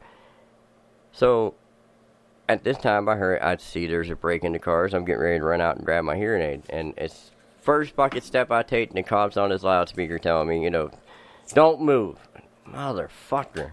So I don't move. You know what I mean? It's the way I am. I listen to them, and they tell me what to do. I kind of listen because there might be something going on, but goddamn it, I got something going on here. But anyhow, so as soon as he said that, now mind you, I took the one step towards the lane, and now I had another car coming, and I didn't back up, car moved over, ran the fucking hearing aid over. So now here comes this cop. Well, what are you doing? I said, I'm trying to get my fucking hearing aid out of the middle of the road. Now, I'm going to say this on air, too. If I had my gun, I would have went to prison that day. Because I just watched $2,800 get scattered all over the fucking freeway because this cocksucker wants to know what I'm doing. Now, anyhow, so this cat... Didn't you try to tell him, even before it got ran over, look, I'm trying to get my hearing aid? No, when he told me not to fucking move, he was still about to get at least 100 feet away from me, coming down the road. You know what I mean? So I couldn't really say nothing to him. And I pointed at it, but 100 feet, he don't know what the fuck I'm pointing at. You know what I mean? And there was no point in it, but still, I picked the fucking the couple pieces I could find, pick them up, jump back on the bike. Now, I'm pissed off. And go and get off the next the next exit and shit. And ride up a little bit to see if I can see Marco. I didn't see him. I went down, grabbed the next exit, went up, and that's where I find him sitting in the gas station. And so I get off the bike. I'm fucking pissed off about my whole situation. He's all fucked up riding Love Roller Coaster over there. And... Man, I thought my brother was dead. Fuck. Right. So, we're standing in the middle of the goddamn parking lot, motherfucking and yelling and screaming, and you got people trying to put gas in their car with families and shit. We look like Yeah. a gay couple screaming at each Right, other. and it was just horrible. Like I was Just fucking saying, like, horrible. it was that emotion where you were so relieved and so happy that he wasn't dead, but you were kind of pissed, like, you weren't fucking dead. What the fuck happened? Right. Explain, motherfucker. And and he's so frustrated. He's trying to get his side of the story out, and I'm trying to wipe tears off my face. Susie walks in the door. I'm thinking about I'm going to have to make sure his kids make it through school. How am I supposed to explain this to his wife? And then on top of that, so then I explained to him what's going on, why I'm pissed off and why I'm arguing, trying to calm everything down a little bit. And now he's even more pissed off because he's pissed off about his whole situation and happy I'm alive, and pissed off because of this fucking cop. So it was just horrible. And then we leave there and went down to Gabe's. Yeah, we weren't even like going to Gabe's. We just wanted to keep getting the ride to try to calm the shit down. Right. Because this was supposed to be a just relaxed, calm ride. And go, yeah. And the universe just said, "Fuck you, go home." Right. And downpoured. Right. It wasn't even like we didn't even get like a drizzle first. We didn't even get like the sky got dark. Mm-hmm. It was just a beautiful sunny day to a shitty rainy fucking hours worth of fucking rain. Mm-hmm. We got into Gabe. We went into Gabe's just to get out the rain and shit. Came out, it was still going a little bit. We were up under a gas station thing for a minute, and then we just fuck it. We weren't meant to ride. We weren't meant to ride. We should have stayed home. No, now mind you, here's another thing, and I always tell my kids that ride and new riders, you dress for the ride, not for the weather or you going out or whatever. And that was just one of them days where we were just in summer clothes. So, yeah, that nice, nasty, wet ride on the pavement with all that mud and shit fucking kicking up on you. Yeah, that was the universe telling us to go fuck ourselves that night. And I'll tell you what, speaking of rain and ride motorcycles, this is why I live by the tires. I have to look at the name. I'm pretty sure it was Tomahawk. But the tires I have on my bike, I was coming home from Cassie's dad's house, and I was over by the rescue mission. Just put the tires on the bike, you know what I mean? Like, I wonder how they run in the rain, I left the red light coming up underneath the bridge, grabbed the dry spot, give them that whole second to dry up a little bit. But I went underneath the next light and grabbed a handful of throttle, and the fucking front end come up. I'm like, well, that's good enough for me. In the rain? Fuck yeah. Oh, yeah. Yeah, so, yeah. Like, I gotta see, I don't know what's on my Sportster. I know those aren't the original ones. The guy I bought it from was a buddy of mine. He put new tires on that thing. Those tires got, I rode that bike in the fucking wintertime with no problem. Right. Now, whatever was on the fucking Buells, those are the original. I think they're called Pirellis or whatever the fuck. Fuck them motherfuckers, man. Listen, if you remember, oh my God. And everybody lives by these tires, Dunlaps. Nah. All right, listen. I don't even put them on my car. Listen. Remember when I first got my bike, and I was doing whole shots everywhere. Fucking sidewalks, stop signs, every fucking where. Reason why is because I wanted a new set of tires, and I wasn't buying no new tires unless them ones went through. So, needless to say, I rode 2 seasons on a front Dunlap, and like half a season on the rear. You rode the fuck out of them tires. Oh yeah. It was fucking. No, the second set I got. Coming out of them motherfuckers. No, that was after I did all the burnouts and shit. That's when it was time for me to. That's why I had to go buy them. You rode the fuck out of them. Oh, dude, yeah, no, I only put probably about 500 miles on them tires tops. Those are hard miles. No, dude, I probably put about 12,000 miles on them tires and doing burnouts and shit. Hard miles. Yeah. Even if it was inch by inch. Right. When I worked at Firestone, I used to get a lot of guys that rode more like touring bikes and like bikes like mine, dressers and stuff like that. Always coming in looking for the Firestone. There's a certain Firestone tire, and I don't remember because we didn't sell motorcycle tires. That's where we were only auto.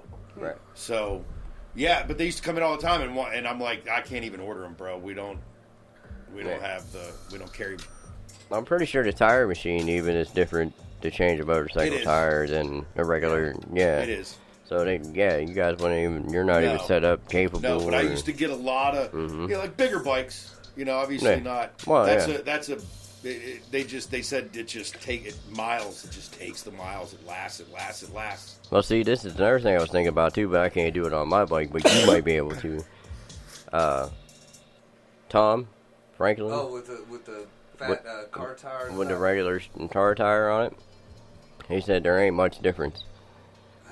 And it's going to last twice as long. And plus, instead of having 1 inch, you got the whole width of the fucking tire. I don't know if I could do that on mine with. I hear it makes cornering a bitch though. But with all the shit that's on my bike, not any worse, huh? It's a car tire. I know, but I don't have a lot of. I'd have to relook at the back end. I don't remember how much clearance I have. Just remember, I got all that shit. Yeah, listen, too much fancy you shit. go as wide as the back tire is, all right, and whatever size it is. If it's 15, you go 15. What you need to worry about is your height difference. You know what I mean? And basically, the lowest point is where you got to go. You know what I mean? So, basically, with a regular motorcycle tire, you might have in your bike, you might have like a curve. You know what I mean? So you gotta find your tire profile to where you can stay in that curve. If not, if you have a box, you're fucking golden. You know what I mean? So you can put more of a sidewall on it and shit like that too. Yeah, mine. I don't know how it looks, like all the way around the tire because I've got those boxes and. Yeah, but still at the same time, you're still going to be able to go. Really look at it to see what it's like in there. You would honestly still be able to go at least. What is it, 285? Yeah, so basically your profile would probably be about a 45, if not better. You know what I mean? You would still have meat on the tire. Yeah, I think I'll just stick with regular bike tires. Yeah, but dude, if you could put how many miles you could put on a regular? How many miles would you say you could put on a regular car tire? Even a cheap one. Mm-hmm. Even like a cheap one. Right. A Mastercraft. Right. You're gonna put 50,000 miles on it. Compared to 10. If you think about it, Plus, just out of curiosity, if either of you know, most motorcycle tires, what tread depth do they come with from the factory? It's the same as a car tire, but the problem is that you're really getting 9, 10, and 11, 30 seconds tread depth? Oh, yeah. But you're only riding. But the design on them does suck, I will admit that. No, not really. Well, no, they actually, there's been a lot of technology. There's been a lot of technological advances in tires, and now that motorcycle is a bigger industry, they're catering to it too. You know the car situation, right? Yeah. Motorcycles, they've done like 3 times the fucking research than what cars do, because and again, you're dealing with a 1 inch fucking pattern. You know what I mean? So you got to make your tread depth go in there and everything else at the same time. So there's been a lot more research. Right, but what I'm saying now is there's been a lot more research. Our understanding of tread patterns has changed. Yeah. So I'm sure they've changed those. And I'm sure they've changed up. Remember, I haven't ridden since the '90s. But like I was saying, so the motorcycle tire industry has done more research. 3 choices. The motorcycle industry has done more research on their tires, and the car kind of follows it, but it has to differ because, again, you got fucking 4 or 8 inches of fucking tire on the ground compared to 1 inch. You know what I mean? So they don't have... There's a lot more research done in motorcycle tires, and trust me, there's some shit out there that would blow your fucking mind. Like, for example... Oh, I'm sure, I'll give you a prime example. You can buy a pair... You can buy 4... You can buy a full set of 4 tires, and even pick an expensive brand. Right. You know what I mean? Like a Michelin, which I don't really like Michelin tires. Mm-hmm. But they're expensive. It's like Patron. You're paying for all that advertising. You're paying for, Patron's not the greatest tequila, but more than brand new 4 tires for my. You can get 4 of them. Expensive ass Michelins for about the same price as you can get one of those high end rear tires for a bike. Exactly. But now let me put it to you this way too. Now the car tire has started doing the same concept, but they don't have. Can we? Oh, sorry. I just started thinking because I was thinking about car tires. Yeah. And what direction I could go if I could fit one. Like, can we retrofit some kind of TPMS system for my bike, even if it we got to mount the thing itself. They got all kinds of wireless aftermarket Bluetooth, because I mean that's all they are in cars anyways. Right, they got kits for that shit. But anyhow, like I was saying, dude, the car think tire. of some fucking listen, run flats on. Listen, the car tire industry basically just started doing this, but motorcycle tires, they have different compounds in the tire in different situations. In the center, you have a hard compound because it doesn't wear down as fast. Right. You got a soft compound outside because it grips better. Right, the edging.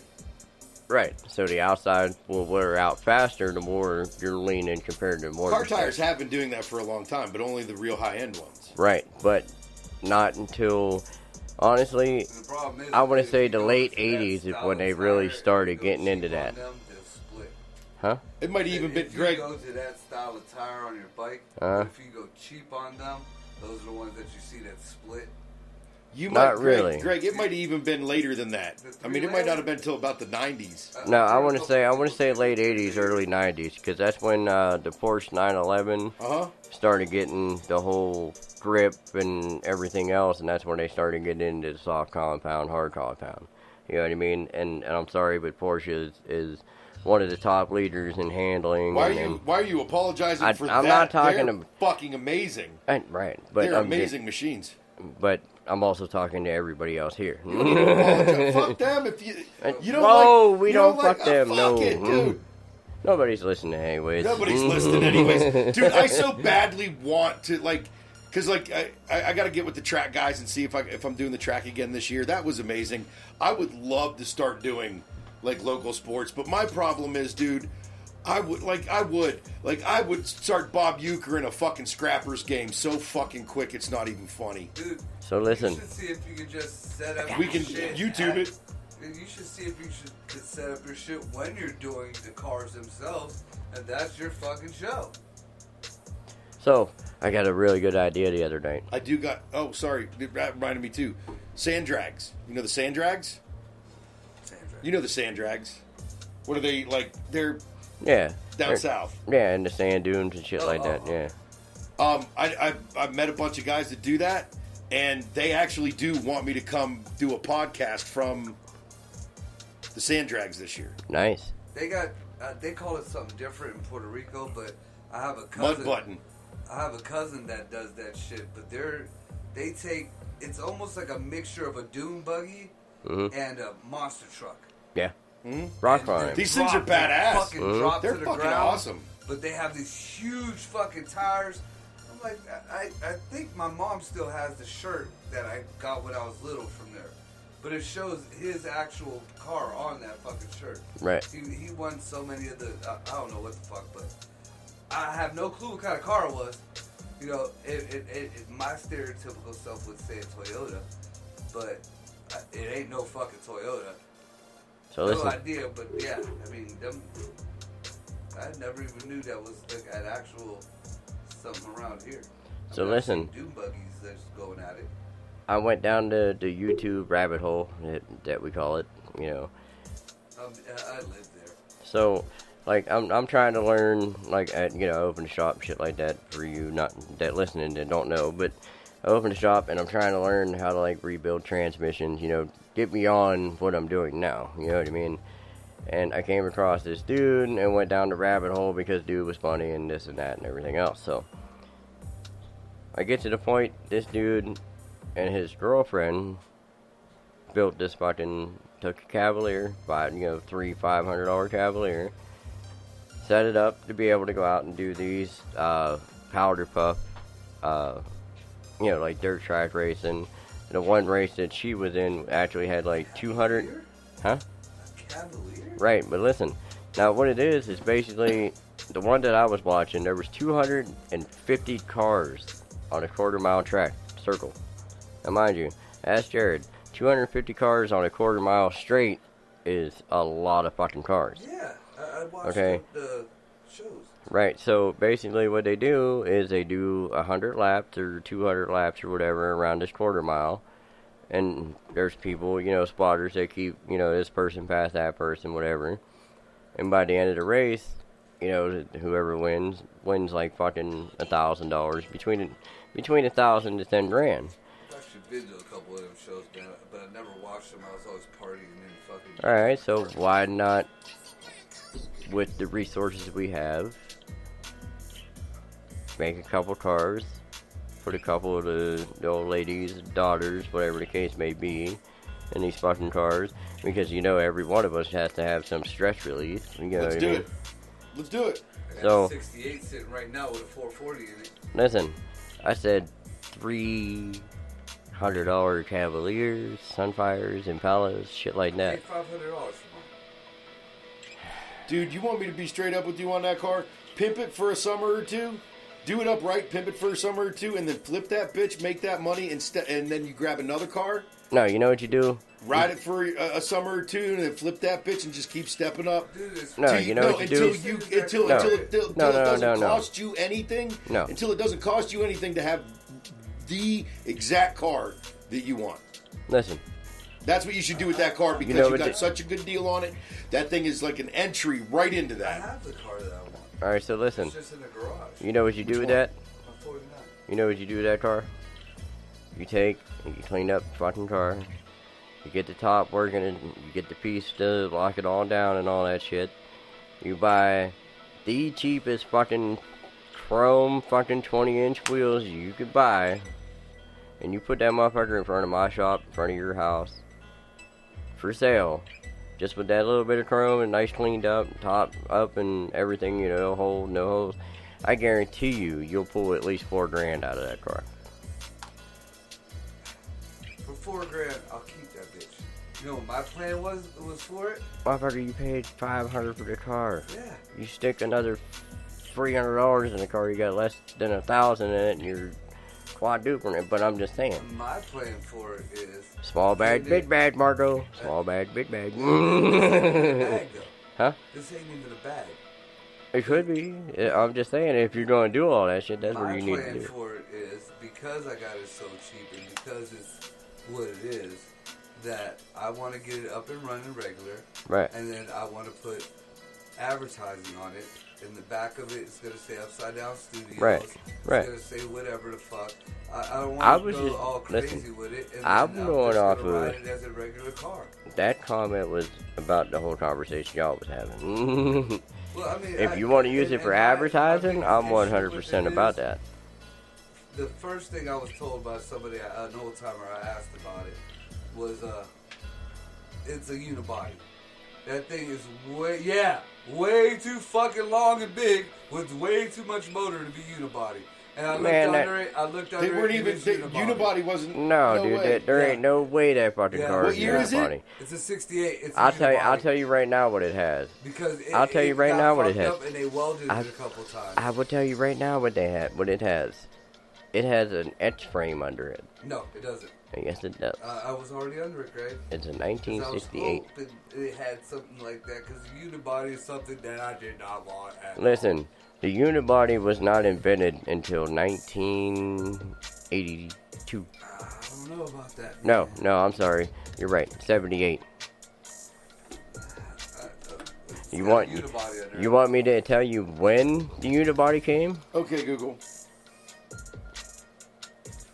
When was the unibody first introduced in the auto business? Could be probably the Buick. 1928. According to Autoblog, the first popular mass-produced unibody car came in 1928 from DKW with a fabric-covered wood frame. Audi was the first one. Yeah. Did it I just didn't say want it. wood? Yeah. I did Okay, not want it. all right. Let's get realistic. 1960 AMC unibody. Look up 68 Chrysler Newport. What kind of body does a 68 Chrysler Newport have? Frame. Saloon. According to Carfolio. What kind of frame does a 68 Chrysler Newport have? Here are some results.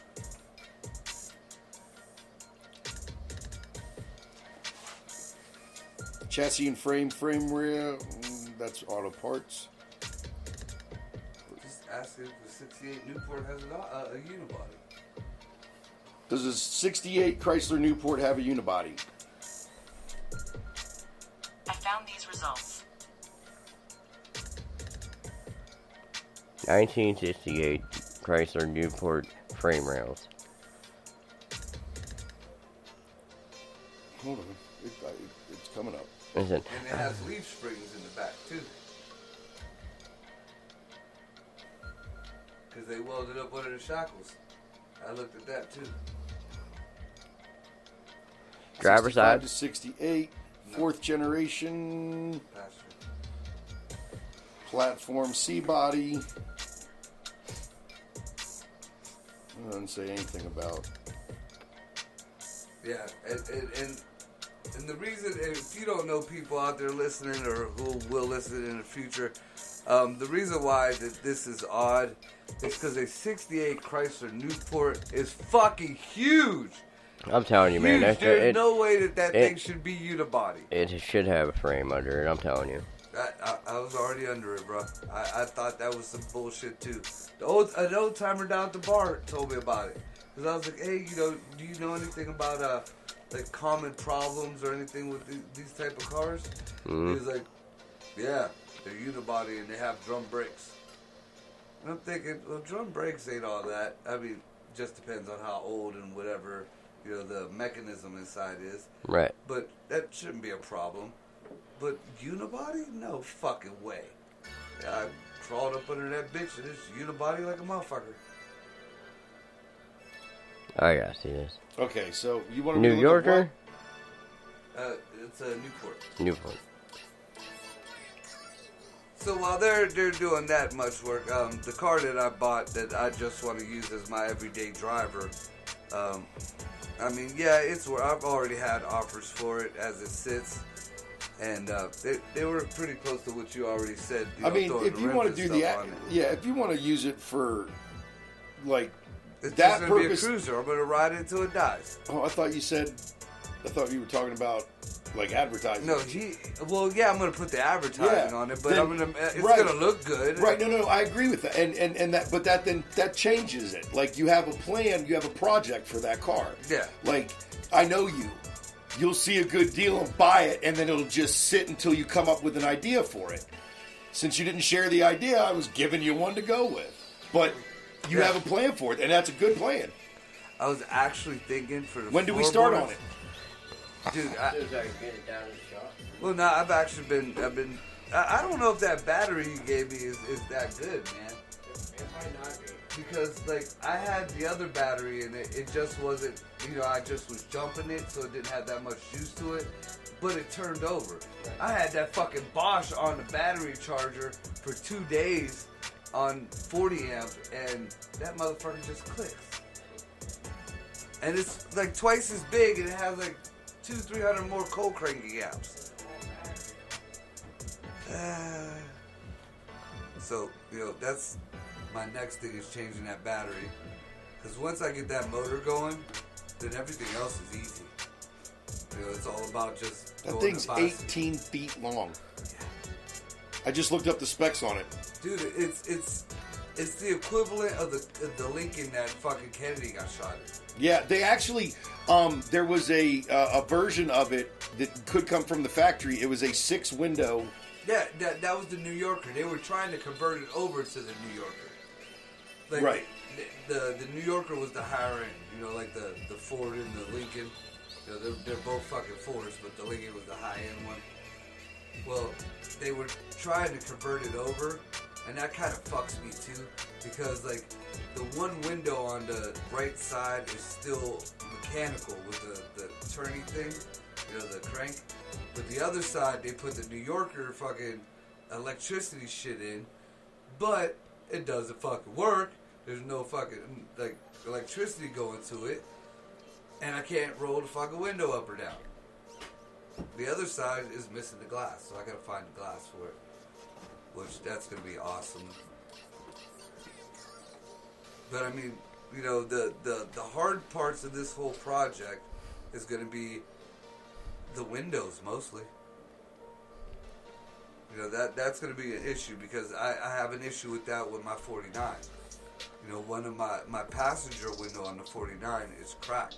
It's that heavy glass, so it's not broken, but there's a crack down there. Because apparently back in the day they made the side windows out of the same shit they made the front windows.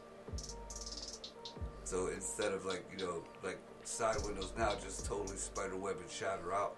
Nah, this still got a chunk of glass in there. So, which is good because I'm not missing a window on that side. But right. To find that, even to have like, and I mean with the 49, that one you want to keep all. Well, no, the 49 is a Frankenstein itself. Is it all right? I'll be damned. Then, dude, the C body is a subframe, which means if it has a subframe, it is a unibody. I wouldn't bullshit you, bro. So, but no, that's but we're all about. We're all about. We're learning. Right. So, basically, though. Man, I know Greg knows his shit about cars too, man. Like, right. Hey, the only reason why I know is because I didn't believe it, and I had to look it up myself. Honestly, dude, I wouldn't have believed it either without seeing it. But on the same note, since you said it has leaf springs and it has a subframe, it ain't nothing to put some connectors into it. Right. And make it 100% stable, no matter what the bodywork is. Right. Inside, you know what I mean? So. I just wanted to be able to carry like 6 of us partying. So, subframe connectors, gotcha. Like my biggest issue is, just in case, and I do not condone this, and neither does Upside Down Studios, but just in case there's an emergency and one of us are intoxicated and have to drive, and we hit something, we ain't nobody in that car gonna feel it. We ain't gonna need no airbags or nothing or anything like that because we have a the driver, 18-foot the people in the steel. back, the people in the back will be the ones drinking, not the driver. So an accident can happen without alcohol involved. Yeah. That's why we would have a vehicle like that. Or somebody could just pull out of anywhere, and that big because if there's thing, one thing, not only will survive the fucking accident, but it'll probably drive home. Yeah, you know. If there is one thing our cumulative experiences have taught us, it's know when to say when and know when to give your fucking keys over or ask for a ride. Right. It's going to be a long time. And don't make Joyce your designated driver. Ever. I think I really, really need that shit. I did it. I didn't think I would ever do it because I never did it. I have. I stayed at Greg's house a couple weeks ago. Yeah, that was the first time in fucking 20 years. We didn't actually revisit that, but I am fucking proud of you, man. I am too. Because that's out of character for you. Right. And like I said, dude, I've known this guy 20 years. You weren't. It wouldn't have been kosher. And I am bothered to tell me off rip when it's time. You know, I've cut myself off plenty of times. I am damn proud of you, brother, for making that decision. But there was a lot of shit going on that night, and that's why shit got the way it got. You know what I mean? So, but yeah, that was a cool deal, 100%. That next morning was a bitch, though. Oh yeah. My fucking gonna call me at like 7 in the morning. Yeah. Greg wouldn't wake up because he was just as fucked up as I was the night before. And right. The only person I could get up was Kat, so I had to wake up Kat, and she had to give me a jump. It was terrible. Honestly, I'm surprised she wasn't even up at that time, because normally she's already up. Oh, she was up. I mean, but I had to get her like up. You know as well as I do. There's up where you're up and moving and get ready to do shit, and you got your shit going on. And then there's up where, I just woke the fuck up. I'm sitting here for a minute. I ain't even have my cigarette. I ain't taking shit yet. Ain't bet nobody even fucking shut the fucking dog up right now. That stage for me lasts about 45 minutes. Yes. and if you try to deal with me in that 45 minutes, yep. I've lost relationships over that. Fuck, I lost kids over that. That first. No, they're not buried in the backyard. You're up, but you're not up yet. Right. You ain't up. And I feel like Kat wasn't up. I see it in her face. You know, Well, I mean, that early in the morning, who's up? Well, she told me, she was like, well, I'm brewing coffee right now. So she was in the midst of that brewing coffee. That's even worse. That's where you fucked up. Yeah, that's even why worse she was right still there. tired. She ain't had no coffee yet. Yeah. Like, she ain't even had the first sip. Like that. And you done fucked with me in that not up Yeah. stage. That 45 minutes. I smelt it, and I know it's coming, and you gonna fuck me up, and then now my coffee ain't even gonna be the Listen, I'm gonna straight up tell you, I'm gonna look you right dead in the eyeballs, and I'm gonna tell you, love you, brother, but we're gonna have this cup of coffee first, and then we'll jump your shit. Nah, man, we got shit to do. Yeah, and that shit starts with drinking a motherfucking cup of coffee. Sometimes it don't work that way. Well, that was the beauty of my kids, I have to admit. You know, I It always works that way for me. We're gonna get this shit done. Go make my coffee while I'm out here. Right. And make him a cup too. You know, the kids will have a fit about it or whatever. Shut up. I'll buy you McDonald's or whatever the fuck. Go get my fucking coffee. No, fuck that. Shut up or I'm gonna knock your fucking teeth out. Because if I gotta ask you more than twice, then we got an issue. Yeah, that's another thing that I ran into with my kids. But I figured out a good way on that too. If I can't have my morning coffee, then you better figure out what's in that fridge that you can throw together for dinner. Right. And you better hope something's in there because you fucking mongrels eat fucking 4 days worth of food in 4 hours. Right. Oh my god. Oh my god. Dude, don't even get me started. Dude, hey, I bought $30 worth of chicken and it didn't even last till the next morning. And Thorn, my biggest child, was not even there. I'm talking, there was 3 things of mashed potatoes. There was 2 things of macaroni and cheese. A fucking box of biscuits. Box. Now, there was chicken tenders and chicken. Legs, thighs, like real chicken. You know, there was all kind of fucking food there. Even the fixes, like the coleslaws or whatever the fuck on the side, all that type of shit there. And the next day, now mind you, I bought my own food. My own food wasn't even a part of that dinner. Mm-hmm. Between 2 teenage girls and my handicapped son, who don't really eat that much, you know, and even if he did, fuck it, he can. Right. He didn't. You know, Marco had, I think, like maybe 2 or 3 chicken tenders and 2 pieces of chicken. There was over fucking like 60 pieces of fucking chicken combined in this whole meal. So that right there didn't even put a dent. These 2 little bitches ate almost all that chicken. There wasn't even a drumstick left, because that's the only thing that Thorn likes is drumsticks. You ignorant bitches couldn't leave your brother a drumstick? There was fucking, like, I think they left on my back. Just like a, and it wasn't even like a fat back. He got some coleslaw because they don't like coleslaw. They didn't leave him they told him there wasn't even no biscuits. Like, I heard that out of Maya's mouth. There wasn't no biscuits. But, I'm not gonna lie, that mashed potatoes and the mac and cheese, I'd have polished that off for sure. Well, But he'd have had chicken. I like the mashed potatoes, but they and biscuits. What? We gotta go. We Yeah, you gotta start. So after I made everybody hungry and I bitched about my kids, that was our fucking St. Patrick's Day show that had no topic whatsoever. It was just us bullshit. That's why it's What the Fuck Wednesday. Yeah. Right. So, and it was kind What of the like fuck there. St. Patrick's Day? So, hope you enjoyed the show, peoples. Be safe tonight, and much love. Check me out on Area 50.9 on Friday.